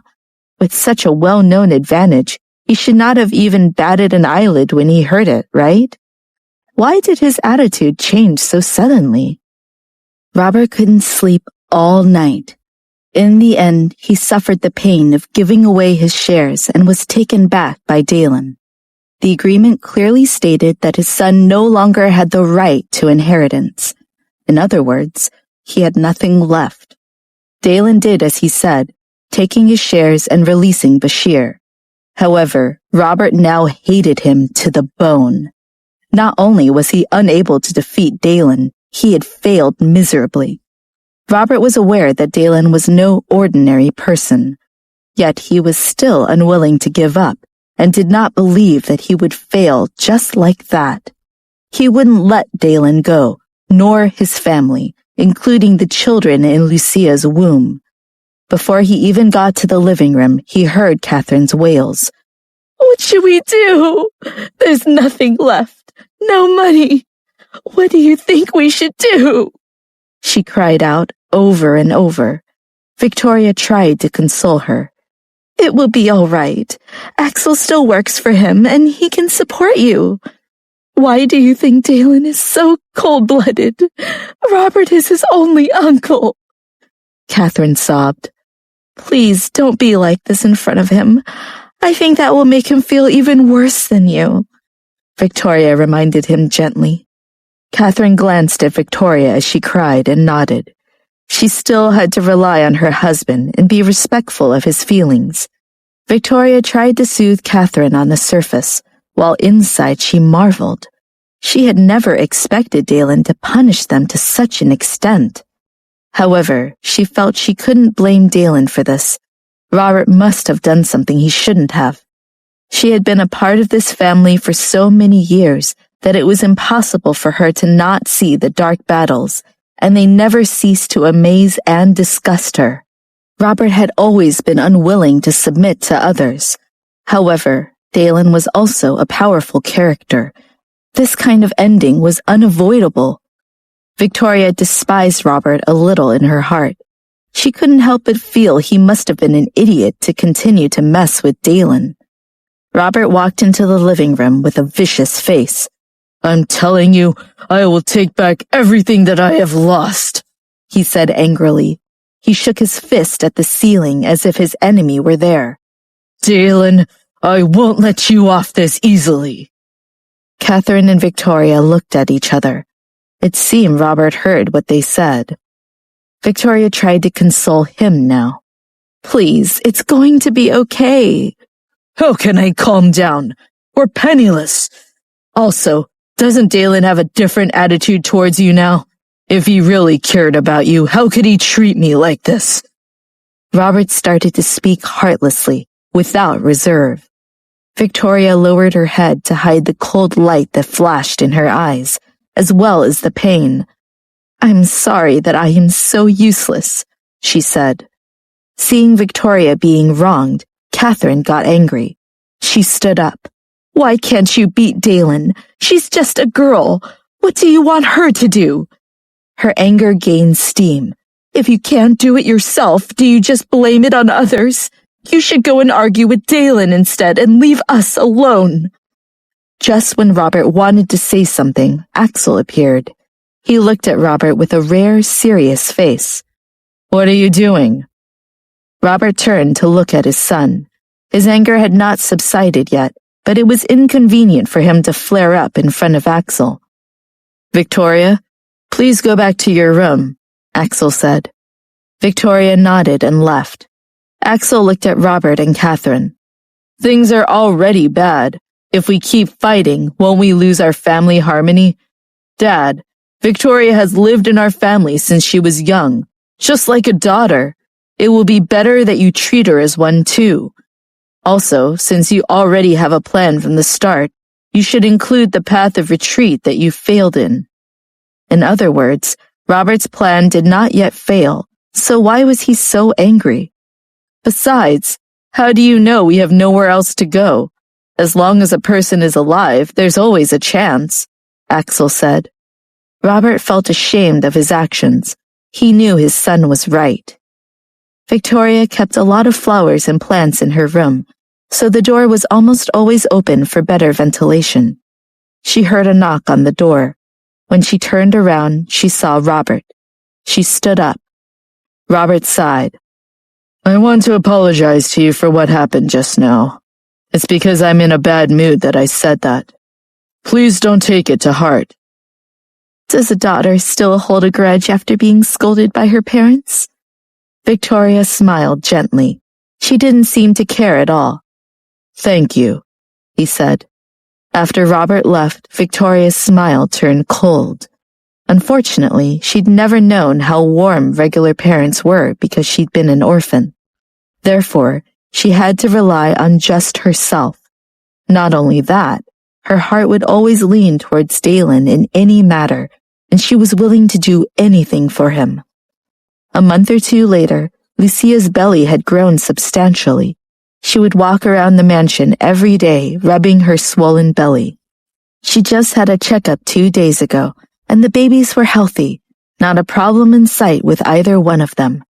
Lucia was completely at ease. Although she felt there would be no problems, she knew she would only feel more reassured after the doctor said so she was grateful the appointment had gone so well. "Mum, I have some chicken soup for you." John brought it over. Carefully, Lucia sat down on the sofa. John arranged a tray in front of her.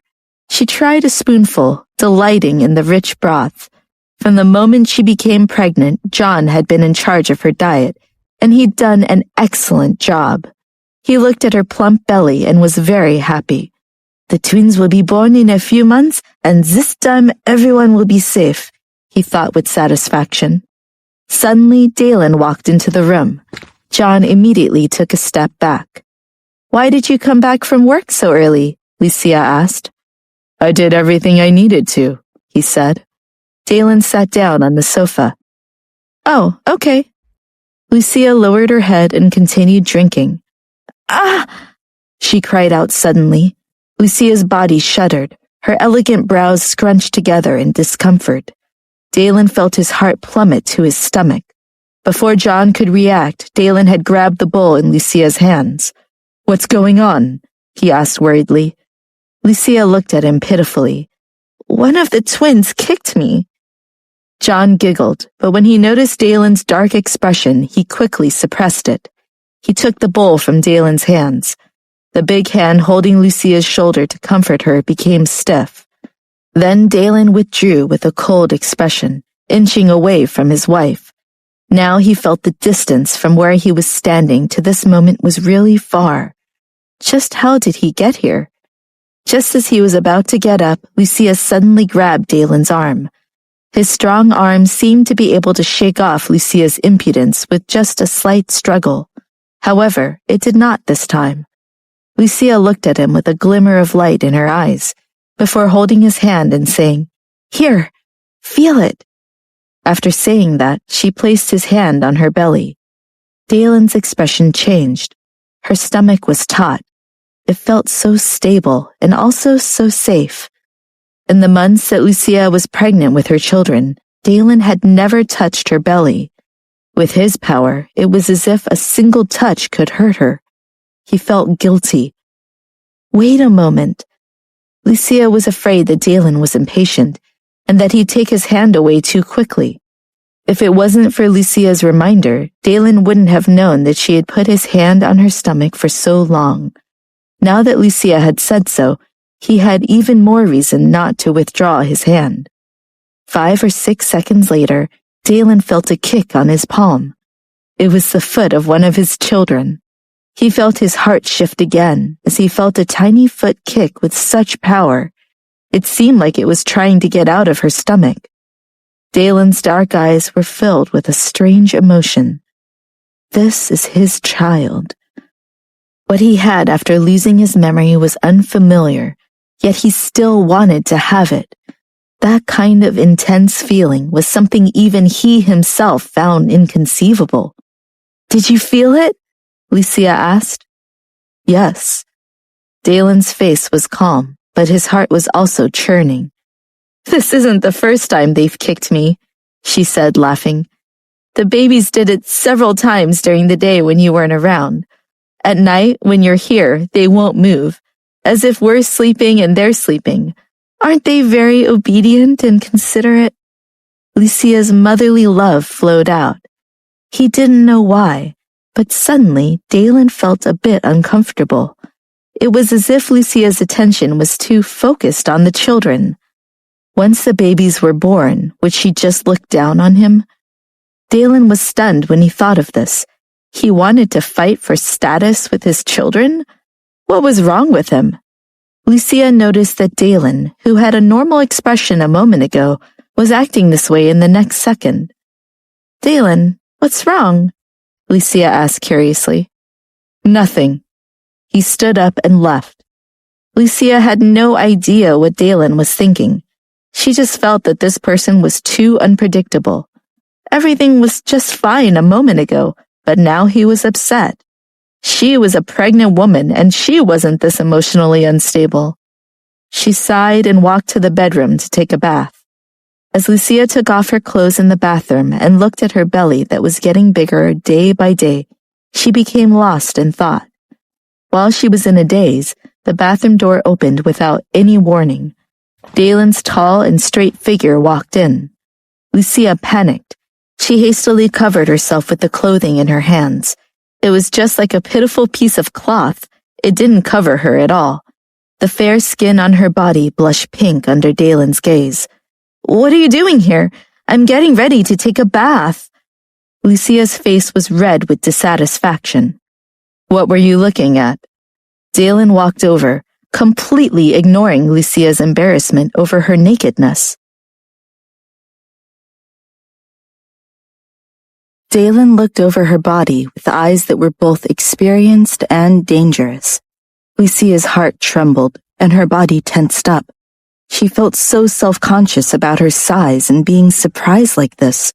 She didn't want Dalen to see her in such an awkward position. I think my clothes are too small, and I was just thinking I should get some bigger ones." Lucia felt that her words were full of shame, so she quickly added, It's just because I'm pregnant. Let me see. What?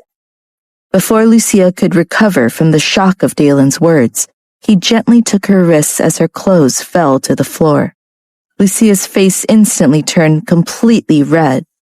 But in Dalen's eyes, there was only Lucia's alluring and delicious appearance. Please, don't look at me. Lucia tried to twist away, so he let her wrists go. Haven't you seen enough? Lucia was angry and embarrassed. After all, she didn't only have her own weight. She had such a big belly. Too shameful. Dalen's answer was even more direct. No. Lucia was stunned by Dalen's answer. Ugh. Lucia moved her body uncomfortably, but she could not get rid of it. How strange. Why did Dalen feel different? Not only that, she felt that something was wrong with her body and it distracted her. Dalen, let me go. Lucia held her breath as her face flushed even more. You're embarrassing me. She couldn't even speak. She felt short of breath. If it wasn't for Dalen's tight grip, she would have slipped to the ground. Dalen pulled down to her hand. His voice was low and hoarse like a beast's roar. No way. You're too beautiful. You shouldn't feel embarrassed. Lucia wanted to struggle, but Dalen's strong and slender fingers lightly gripped the back of her neck as he kissed her and led her to their bed. No matter if Dalen had lost his memory or not, he would still have endless energy in this area. When Dalen returned home, Lucia went up to him and asked in a low voice, "Did you buy them for me?" "Buy you what?" Dalen was stunned by her question.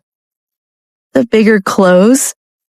Lucia hid from others and pointed at herself with a blushing face. Why did this person act like this? He was so loving to her yesterday. Dalen followed her line of explanation and finally understood what she meant. He couldn't help but say in a sharp tone of disbelief, "You're not asking me to buy it for you, are you?" With his status, how could he buy such a thing for a girl? Even if it was for his wife, he didn't care. Is there a problem? Lucia pouted. Dalen ignored her and walked past her expressionlessly.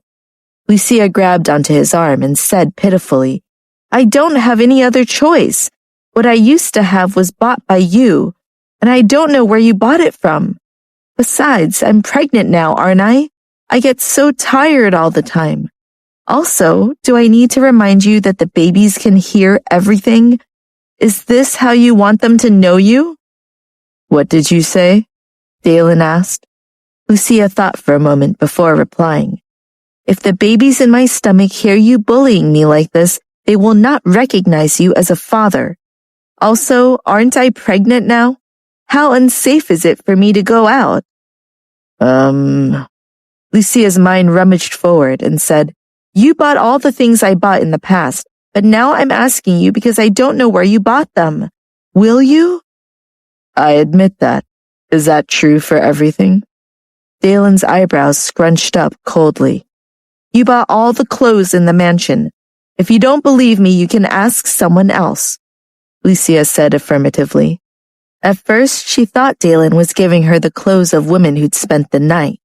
She was conflicted for a while, and she didn't understand why Dalen's hobby was for her to wear other women's clothes. Later, she learned the truth. Dalen's face was stiff, and his black eyes stared at her. His entire demeanor was cold. Lucia couldn't help but become wary. Did she say something wrong?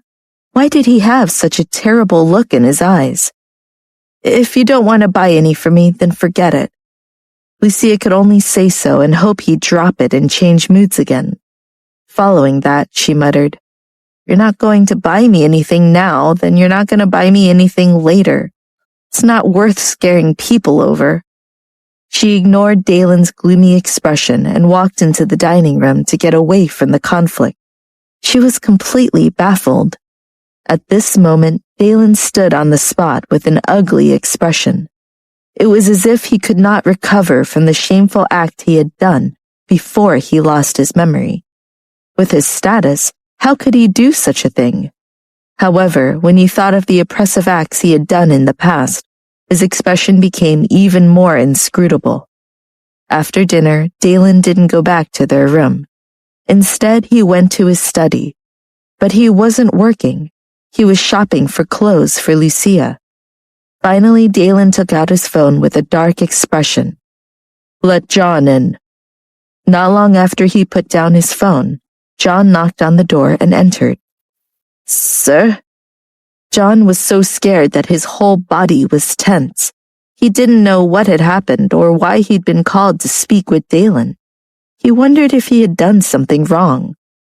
"I guess Edward would have to take over the castle," he thought.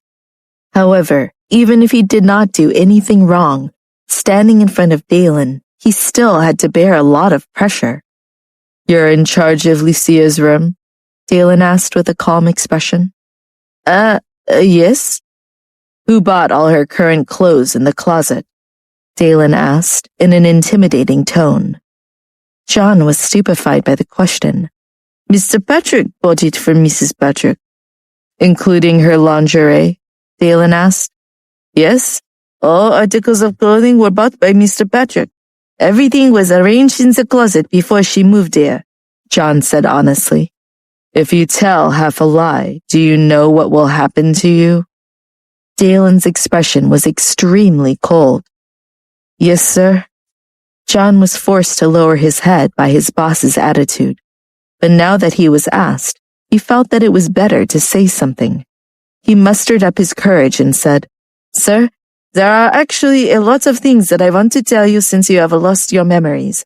But it depends on whether you are willing to accept what you have done previously, or whether you want me to leave the mansion after I finish speaking, but I still want to say it. Before you lost your memory, you only had your mistress in your eyes. For her sake, you shouldn't let her feel the slightest bit wronged. Although the young mistress has the willfulness of a child from time to time, you still indulge her. Even when Miss Victoria was here, she had ill intentions and wanted to take over Mrs. Patrick's role as your wife. But you have always believed in Mrs. Patrick. Now I see that the young lady is always wronged, and I feel that sadness and disappointment. I hope you will not hurt the young madame anymore. To be honest, if you don't believe me, you can ask Edward. Edward has always been loyal to you first." "You mean you're not loyal to me?"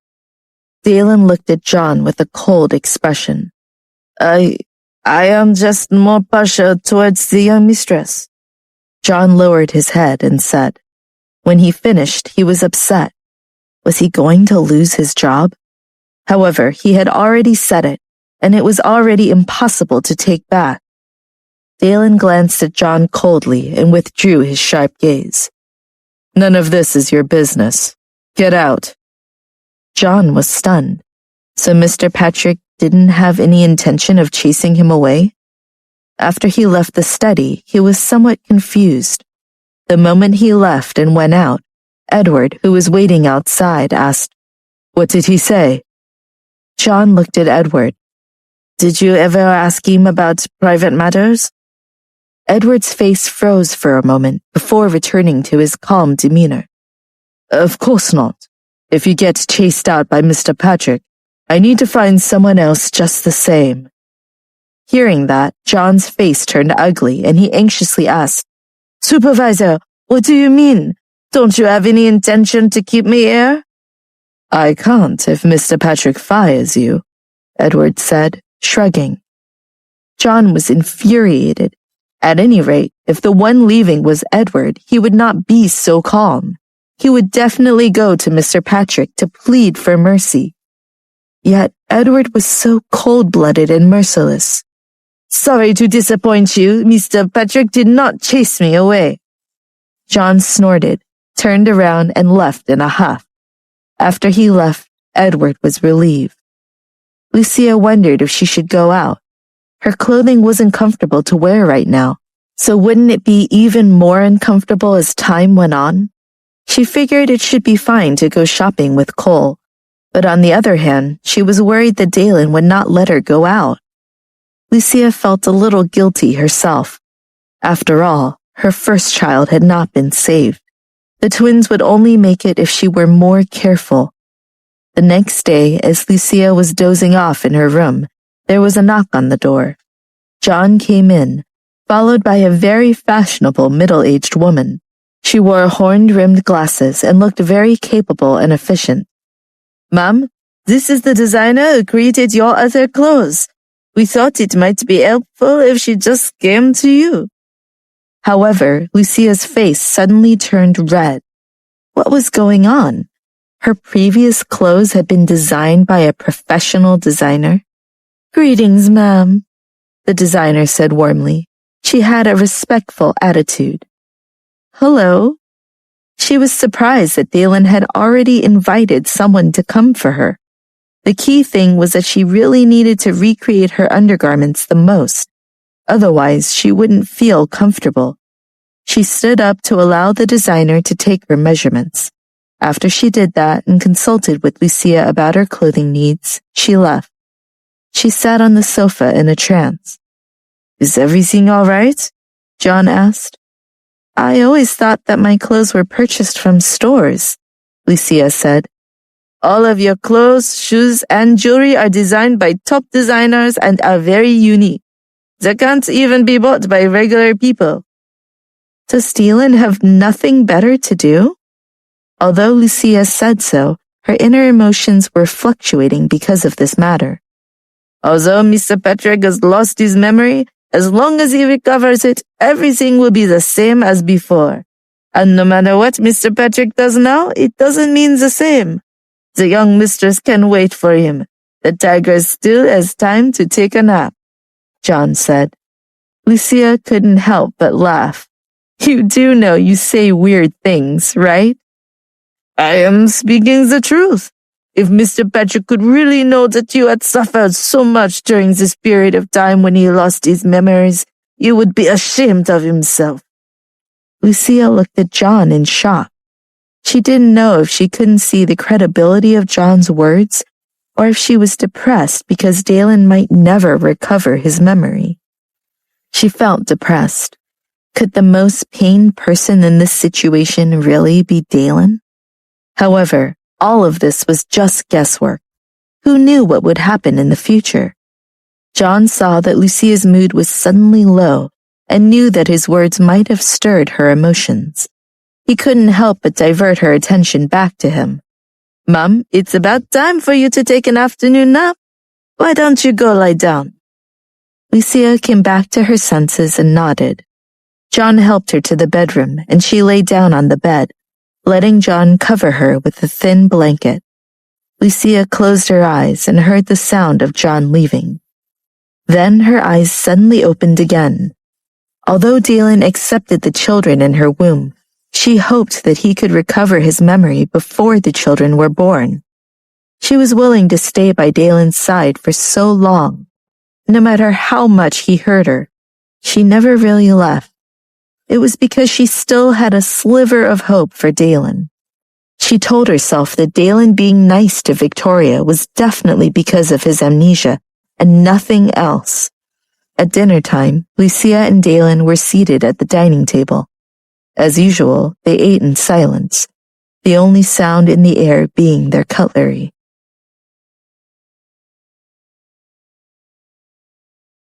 When they arrived in the room, Lucia said to the calm and indifferent Dalen with a smile, "I was thinking of going out to buy my own clothes. I didn't expect you to take my concern to heart. Thank you." "Will it be enough?" Dalen's expression was a bit cold. He was absolutely forced to do this. It wasn't from his heart. He just followed his own principles. "Dalen, are you shy?" Lucia asked with gleaming eyes. "No," he said in a taciturn tone. "Can't you just let it be?" "No." Lucia shook her head indifferently, still smiling. However, Dalen suddenly approached her, causing the smile on her face to freeze and her body to tense up. "What are you doing? Are you angry from embarrassment?" "Did you say I was shy?" Dalen asked as he approached step by step. You aren't you? Lucia immediately changed her words. I guess I was wrong, okay? You want to compare me to someone else? No, Lucia said. It was indeed a little inappropriate for Lucia to compare the King of LA with others. But could you not be so serious?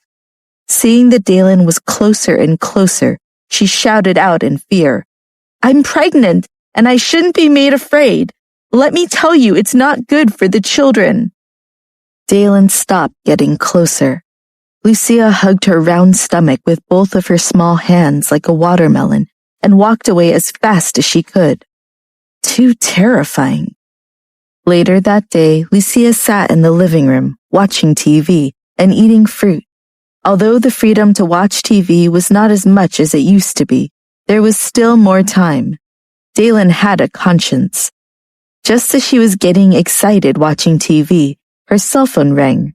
Because she had a big belly, everything was placed close and within reach.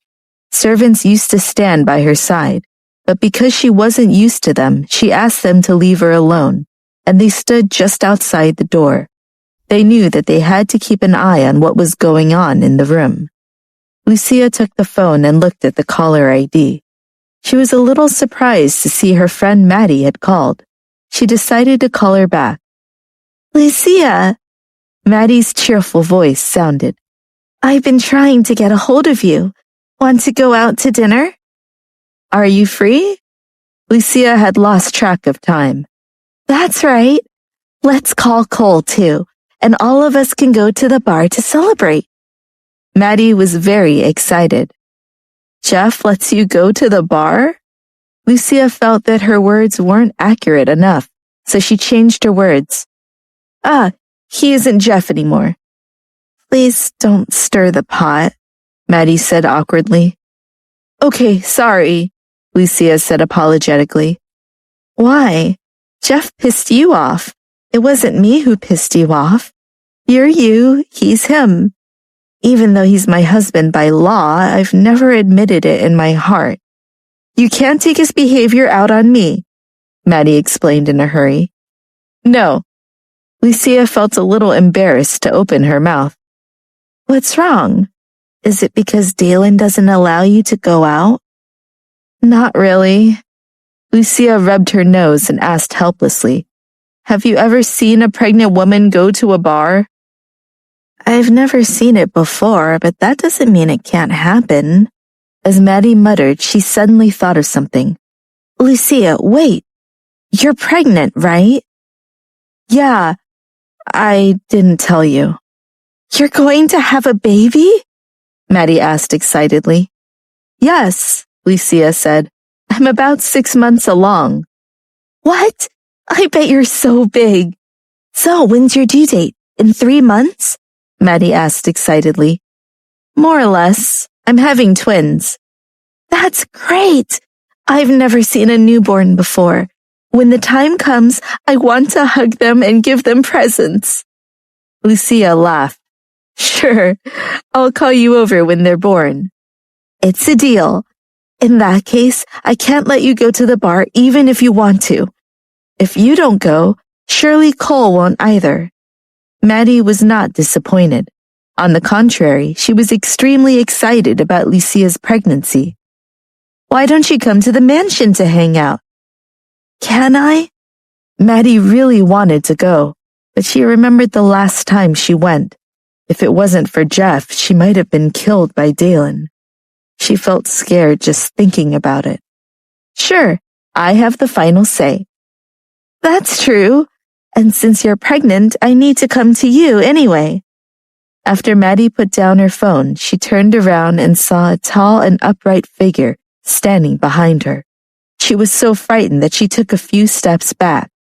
Jeff, what are you doing standing behind me? Maddie was displeased. Are you listening to my conversations? Your voice is so loud that I don't need to eavesdrop. The whole house heard it. Maddie rolled her eyes. I'm not that loud. Anyways, I need to go out for a while. No, Jeff said, stopping her coldly. Why not?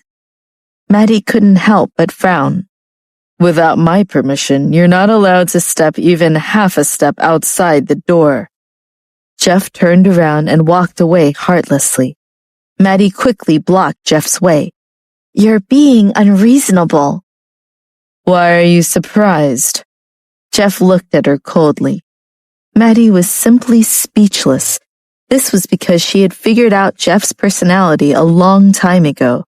He was unreasonable and cruel, but she had already agreed to Lucia's request. Jeff, let me go. Lucia is pregnant. I'm going to see her. She crossed her arms. Lucia and I are friends, so the matter between you and Dalen has nothing to do with me. Maddie was still trying her best to reason with him. If it has nothing to do with you, then what is my relationship with you? Jeff asked, staring hard at her. Maddie's mouth moved as if she was unwilling to open her mouth. In the end, under Jeff's pressure, she reluctantly said, We are married. So that's how it is? It means nothing to you?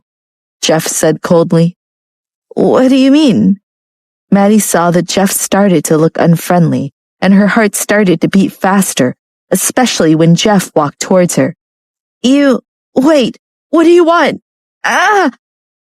Maddie still wanted to retreat, but she was caught by Jeff's long arm and pressed close to Jeff's sturdy chest.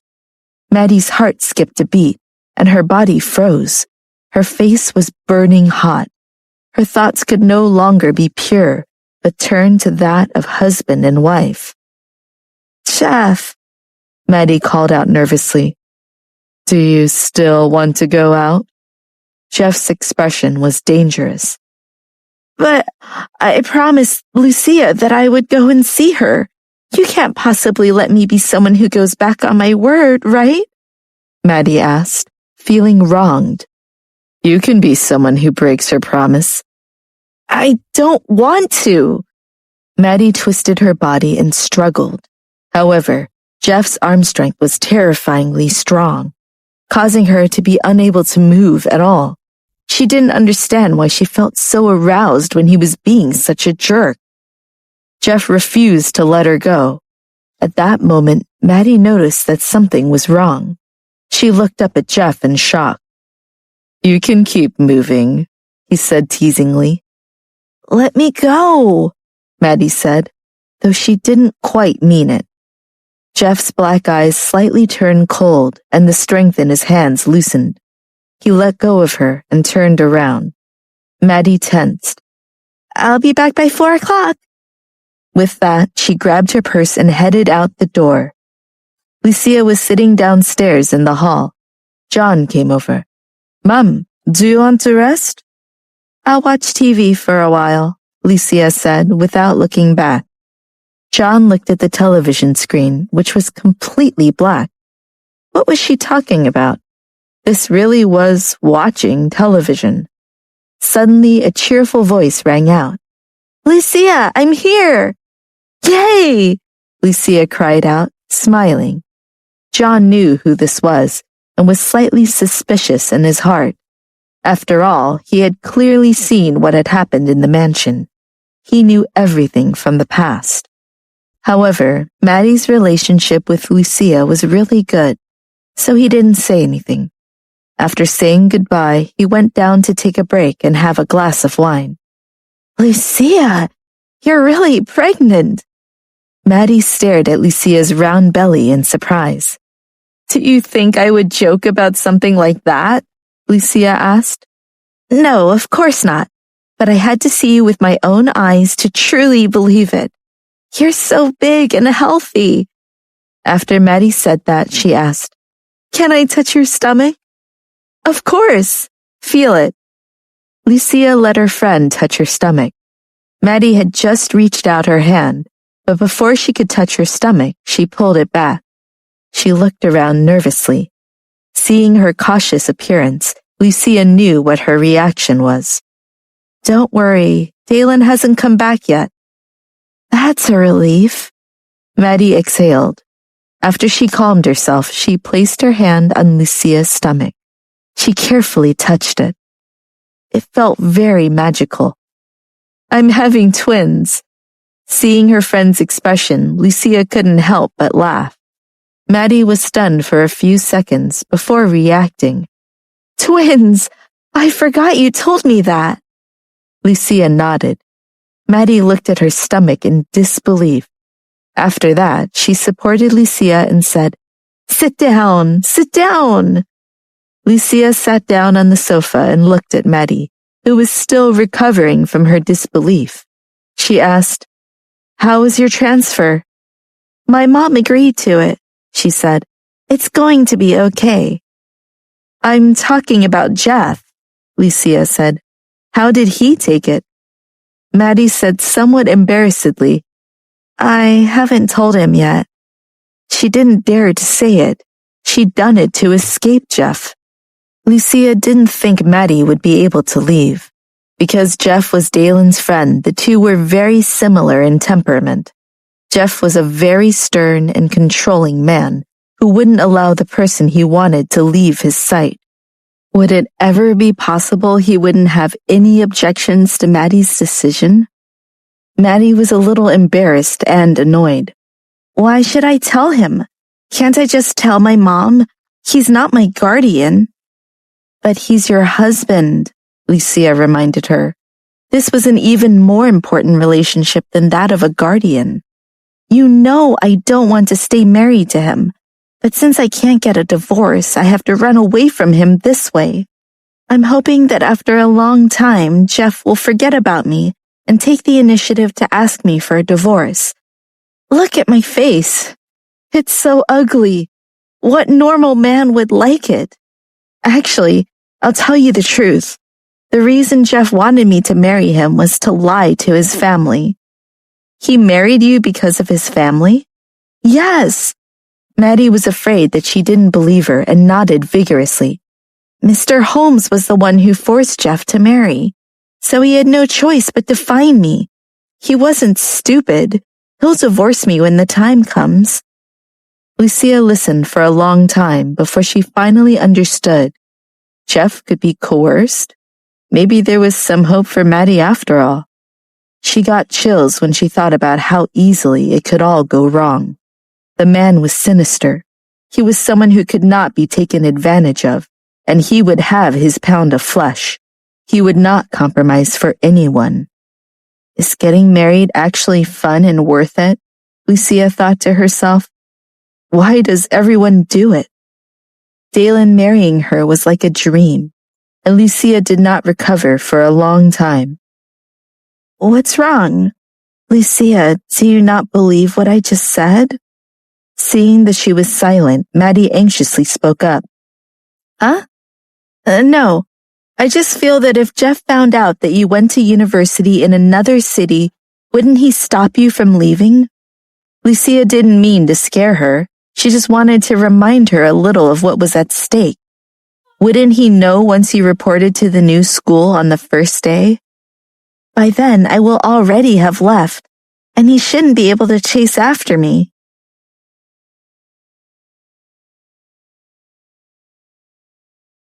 Maddie didn't want to think about ruining her own plan, but she knew Lucia was raising some good points. She didn't think she was that important to Jeff anyways. All she did was help Jeff fawn over the Holmes family. Would Jeff really spend a lot of time and effort to track her at her new university? I'm not too sure either, Maddie said, that I have to do this. Lucia thought, should I really be at ease? She definitely didn't think Maddie should be. Maddie didn't think her plan needed to change. She even felt that things would go according to her plan, and that it was all a great design. It was just that Lucia's questions had come so suddenly, causing her to be confused. When Jeff returned to the mansion, he did not see Maddie. He knew that she usually hung out in the living room, so he checked there. He didn't see her, so he asked the butler where she'd gone. Yes, she's back. The butler hesitated. But Jeff turned his face towards the butler with a stern expression. He quickly finished the second half of the sentence. She never came down after eating lunch upstairs. I asked the maid to knock on the door and she said not to bother her. I think she's in a bad mood. Not in a good mood? Jeff's eyes were slightly squinted as he listened to what the butler said. Then he walked upstairs. Maddie was lying on the bed, looking like she had nothing to live for. When she heard the door open, she said, "Don't bother me. I want some peace and quiet." After impatiently saying so, she noticed the unusualness in the atmosphere. Raising her head, she saw Jeff's pair of cold eyes. She saw his ashen face as she sat up from the bed. "Why are you looking for me?" You want to transfer schools? Jeff's dark eyes flashed with a sharp light as he asked. Maddie was shocked to the bone. Being asked in such a straightforward manner had caused her to be completely unprepared and even made her feel embarrassed. Maddie stubbornly cast these feelings aside. "If you want to curse, then curse. I have already been transferred." Jeff looked at her depressed and innocent expression. He took out an envelope from his pocket. I agree. "What?" Maddie looked at Jeff in shock. "Really? You're okay with this?" Yes. No wonder Maddie couldn't believe it. How could Jeff allow such a thing to happen? Maddie walked up to Jeff suspiciously and took the document from him. After opening it and taking a look, she was stunned. She had agreed to be transferred. She'd written clearly. Maddie looked at Jeff in confusion. "Jeff, I didn't transfer to Stanford." Did I tell you to go somewhere else? "No, but how did I get transferred to one of the best schools in the country? How could they want me?" She didn't believe that it had nothing to do with Jeff. Did he think that she was as naive as a child? I haven't asked you why you want to transfer yet. Do you want to explain it to me? Jeff's eyes were cold and sinister. Maddie felt guilty, but she didn't want to show it. "I already told my mother about the transfer, and she agreed," she retorted. You think she'll agree to this school? Jeff was scowling at her. It was clear he thought she didn't know what she was doing. After all, why would he interfere in the first place if he trusted her? "She's my mother, and she supports me." Maddie continued to find strength within herself. Your mom is useless too, Jeff said cruelly. Maddie was momentarily struck silent by his insult and was unable to refute him. Jeff walked closer to her, meanness emanating from every fiber of his being. Maddie, who was standing beside the bed, instinctively retreated under the pressure of his approaching shadow.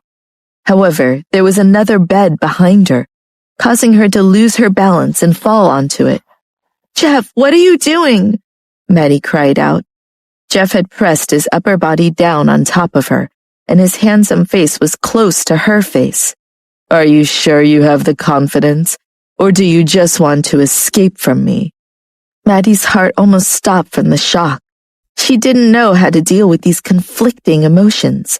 First he was mean, and now he was trying to be romantic, yet also mean. Her first thought was to deny it. You think I'll divorce you just because you transferred behind my back? The dangerous feeling on Jeff's body became heavier. Maddie's breathing almost stopped. She trembled as she looked at Jeff in alarm. You already knew?" Maddie asked. "Then why didn't you expose me? Why make me feel like a fool?" Is there a need to explain it further? Jeff asked. This meaning was obvious, and it made Maddie even more desperate. Regardless of whether the truth came out in the open or in the dark, it was impossible for Maddie to hide anything under his nose, much less escape. Jeff's dark eyes stared at her with a bloodthirsty glow. If I don't agree, you won't be able to escape. You should be able to see this situation clearly. I don't want to be with you, Maddie said shakily. She was terrified what might happen now that she'd said these words. You don't have a choice. If you want to blame someone, blame yourself, Jeff said fiercely.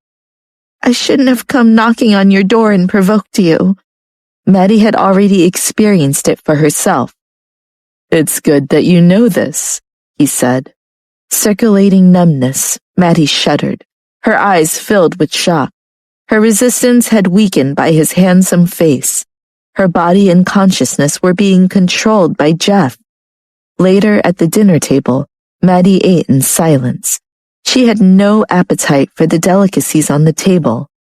She'd gone from hope to disappointment in but a second. And the one who made her act this way was Jeff. Why was he so cruel? What did she do wrong to be treated like this by Jeff? She didn't say she wanted a divorce, just that she wanted to keep some distance from him. None of that could be achieved. Most importantly, her escape had other factors to fear. What should she do? At this moment, the only thing she could do was play dumb. Maddie, come here, Jeff said. Uh-huh. Maddie's train of thoughts was interrupted by his deep, melodious voice that resonated in her ears. She was scared witless as she looked at Jeff in panic. Why? What's wrong? What do you think? I don't know. Maddie was about to break out in a cold sweat. As Jeff stared at her with his sharp eyes, Maddie suddenly jumped up and dodged to the side. From a distance that she thought was safe, she said, Don't touch me. How can you feel romantic towards me after all those cruel things you said? Jeff was slightly stunned, but then he smiled. The other day you were so impatient to have something with me. What? No, I didn't. It's obvious that you were the one who had ulterior motives, Maddie said defensively. Do I? Jeff remained calm. Of course you do. You keep staring at me, Maddie said. Jeff not only stared at her, but he also stood up. As soon as Jeff made a move, Maddie turned around and ran. However, before she could get far from the table, he caught her. Let me go! Maddie had so many conflicted feelings inside. She loved when he touched her, but she hated the cruel words he said. She was pushed to the edge of the table. Maddie's heart was beating loudly in her chest. Where are you going? Jeff's low voice was very seductive, but it was also very dangerous. Do you believe that I'll eat you up at the table, just like those delicious foods? No. Maddie was so frightened that she shook her head. I don't know what I want right now. I don't think you'll be ready in another 10 years, Jeff concluded. You're always mad at me about something. Maddie wanted to say something, but Jeff pressed his face closer. She had no way out. His heart was beating wildly with terror and arousal simultaneously. Was her fantasy going to come true? Jeff wouldn't really make out with her at the dining table, would he? Maddie was so confused that she immediately closed her eyes. She felt that she wouldn't be able to escape this calamity. Even if she could escape for a while, could she escape for a lifetime? Besides, she couldn't escape from Jeff at the moment. Just when she had accepted her fate, she thought that she was being kissed and opened her eyes. However, it was just Jeff wiping something from the corner of her mouth. Why are you so nervous? He said, laughing. Maddie was dumbfounded. She just stared at him. Could Jeff's actions really be just to clean crumbs off of her face? Maddie's face instantly turned hot. You did it on purpose. What on purpose? Deliberately made me misunderstand. Misunderstand what? Maddie turned her face aside and said, It's nothing. Jeff held Maddie's pretty jaw with his hand and faced him. I do really want you. His voice was low and hoarse, dangerous. Every cell in Maddie's body was shook. In the dining room, all the servants and housekeepers had long since left. Only she and Jeff were left. This undoubtedly made everything even more dangerous. The tension made the air feel flammable. With just a single spark, the entire house would be on fire. Jeff, I'm sorry. I will be more respectful from now on. I'm not running anymore, okay? Please forgive me. Maddie pled for mercy. She felt that this temper would only put her in a deeper predicament. Although she had schemed against Jeff before, she'd never thought about what really happened between them in this way. It was too much to think about. No more running? Jeff locked his black eyes onto hers. I swear. Maddie immediately raised her right hand as if she was taking an oath. Jeff stared at her with a complicated expression on his face. Jeff? Seeing that Jeff didn't move, Maddie called out his name uneasily. It was very stressful to be stared at without saying a word. Jeff grabbed her hand and pulled her close, kissing her without another word. Maddie was still in a daze. What was going on? Didn't I already swear an oath to him? Why did he kiss me? What are you thinking about? Jeff asked. Stay here with me. Maddie, who came back to her senses, not only couldn't refuse, but also had to concentrate. It was a very difficult thing for her. However, she didn't dare to disobey. What does Jeff mean by this? Luckily, when she was about to faint from suffocation, Jeff let her go. She immediately buried her head in Jeff's chest as she panted for breath. If she hadn't been sitting at the table, she would have slipped to the floor. The food was still on the table. I'm not full yet. Maddie's voice buzzed. Jeff picked her up off the table and began to carry her. Ah! Maddie was shocked. Then he sat her down on a chair. Jeff also sat down on a different chair. Maddie's expression changed. She did not say anything, nor did she pick up her silverware to keep eating. She was still in a daze from the kiss. Finally, she shook her head to clear it and began eating her dinner again. The next day, while Jeff wasn't home, Maddie skateboarded around the mansion. Then she went outside to skate a bit. It felt good to get some exercise and sunshine. However, she was in a terrible mood. Her university transfer plan had failed and she was humiliated. Of course, she understood that this was all Jeff's doing. He definitely wouldn't allow her to leave his side. She should have known.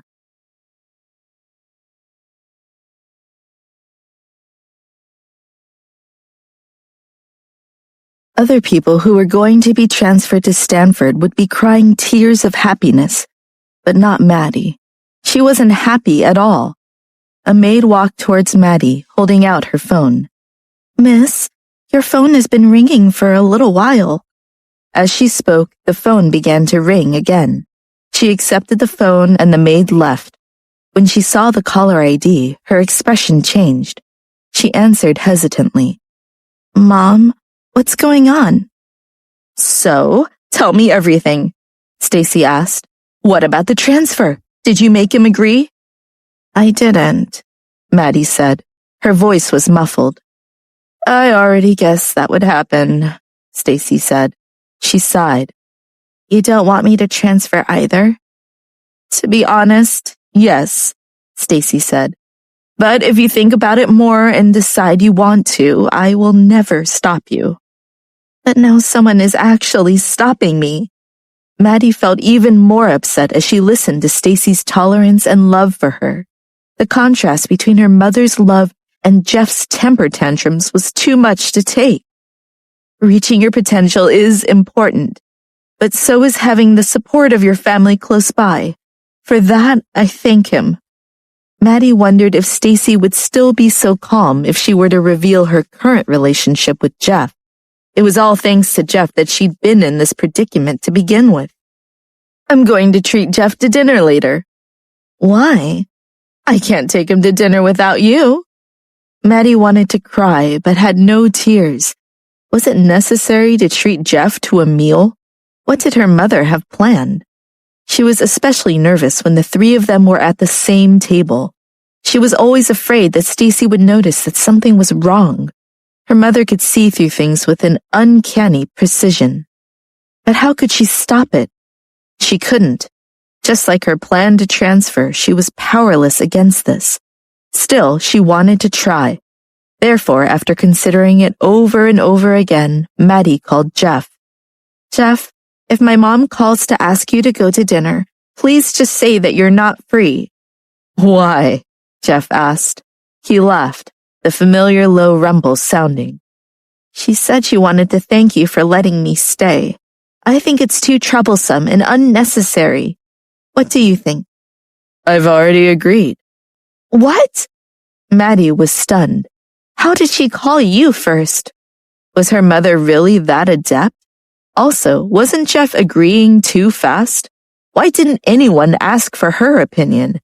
If she let Jeff reject her again, Stacy would definitely be very disappointed. "Is there something else?" "Forget it!" Maddie yelled angrily and hung up. Jeff, who was in the middle of a meeting, had an ugly expression on his face as he tried to go back to answering the calls of the upper echelons. Being shouted at by Maddie certainly didn't help his mood at all. Seeing this, the executives grew even more terrified. They didn't know who the caller was. He or she must be out of luck if they offended Jeff, right? However, Janet Krakowski, one of the most important board members, did not hear what the other parties said, but she was sure that it was a woman. Her voice was crisp and clear, like that of a young girl. Furthermore, if she remembered that Jeff had brought a woman around to an event or two. A few seconds after Maddie hung up, Stacy called. "Honey, I told Jeff about dinner. He says tonight works just fine." "Isn't this too fast?" Maddie said. "What do you mean? I am sincerely thinking of treating him to a meal, so the sooner the better," Stacy insisted. Maddie didn't know what to say. No matter what she said, it would be useless. In the end, it was still up to them to make the decision. The restaurant Jeff chose was really luxurious. When Maddie first arrived with Stacy, she pulled her mother aside. "You don't have to treat him here. It's so expensive." Maddie was angry that this was the restaurant Jeff chose. Stacy disagreed. "Jeff is a refined man. Where do you want us to go? McDonald's?" When Stacy was still on good terms with the Holmes family, she lived a very rich life, and her food and clothing were extravagant. Jeff was the only son of the Holmes family, so there was no need to mention how noble he was. Everything he did and the way he presented himself spoke loudly enough. Normally, Stacy wouldn't even dare to take out the usual home cooking in front of Jeff. She always felt relieved when she saw that Jeff didn't dislike them. However, she couldn't let Jeff eat the usual dishes every time, especially since he had helped Maddie so much this time. She would be willing to treat Jeff to a meal, even if she had all of her savings spent. "You know he's going to choose the most expensive things," Maddie pouted. "Don't talk nonsense." Stacy slapped her playfully on the arm. She was so skittish that the joking touch made her crash backwards into someone. She turned around and saw it was Jeff. At that moment, Jeff put his arm around her waist and held her close to him. To others, this posture might seem careless, but to the guilty Maddie, she flushed with embarrassment. Immediately, she moved away, putting plenty of distance between them. "Why are you so restless?" Although Stacy thought that Maddie's reaction was strange, she didn't think much more about it. Perhaps it was because she was afraid of Jeff. Even when Jeff was trying to be playful, Maddie was still afraid of him. It was a wonder Maddie still took such good care of him. Maddie hung her head in embarrassment and didn't say anything more. She was upset that Jeff had almost made her give away her secret in front of her mom. She glared at Jeff from the corner of her eye. "It's okay," Jeff said with a charming grin. "I was just kidding with her, Mrs. Smith." Satisfied with Jeff's explanation, Stacy ignored Maddie's odd behavior. But Maddie was surprised that Jeff had covered for her. Just then, the host came to show them to their table. Standing at the far end of the bar, Lydia watched them take their seats with jealousy in her eyes. As far as she could see, Maddie's mom didn't even know the relationship between Maddie and Jeff. And she was right. Although Maddie and Jeff were legally married, no one knew. There wasn't even a wedding ceremony. Lydia couldn't wait to see Stacy's expression when she found out. After dinner, Maddie suggested they go shopping together. Surprisingly, Jeff agreed, which Maddie had seen many times before, said otherwise. As the valet handed Jeff the car keys, Jeff turned and said, I have something to do. Call me when you're done shopping. I'll pick you up. Maddie stood silently on the sidewalk, feeling defeated, and watched Jeff speed away. Stacy finally broke the silence. It's really sweet of Jeff to offer to come back to get you. He's such a good man. Maddie couldn't say a word. She didn't want this kind of good.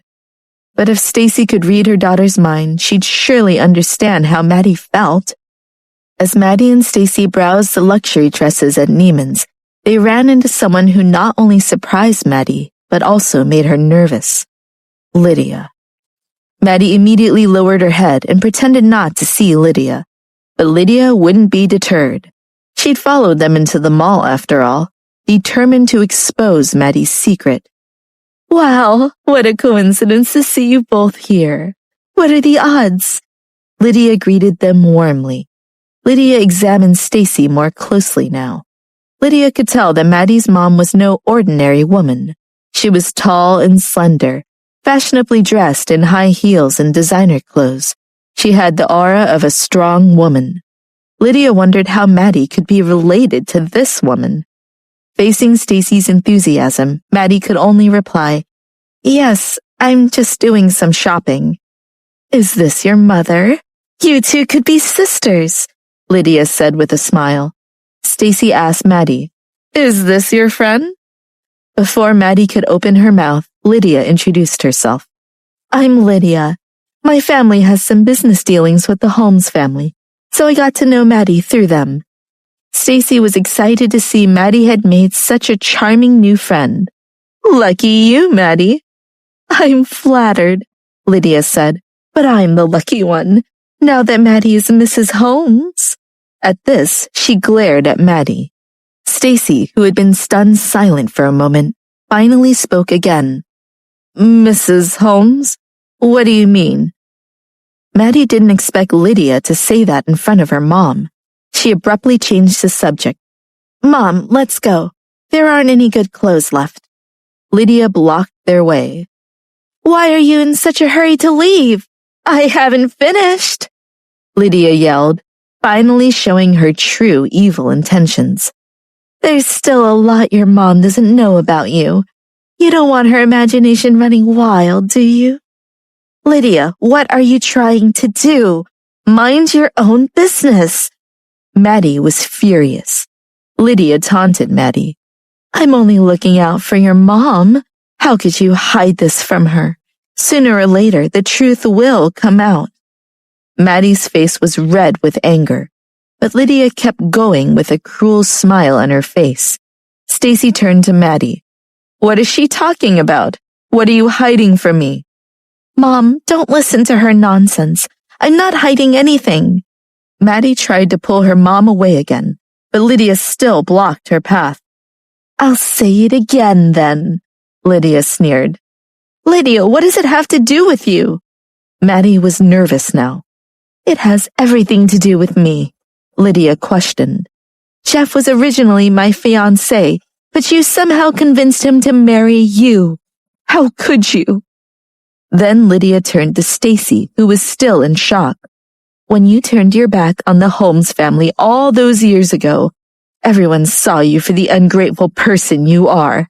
I didn't expect your daughter to be just like you. You're using her to get back into the family, aren't you?" Stacy had learned long ago to control her emotions when people tried to provoke her. Maddie's behavior at the restaurant had made Stacy suspicious, but surely Maddie wouldn't do such a thing. "Tell me this isn't true," Stacy pleaded with Maddie. "Mom, let's go." Maddie pulled Stacy toward the exit. This time, Lydia didn't stop them, because she had already achieved her goal. Outside the mall, Stacy took Maddie's hand and asked, "What happened exactly? Tell me clearly." "Mom, I'm sorry, Is what that woman said true?"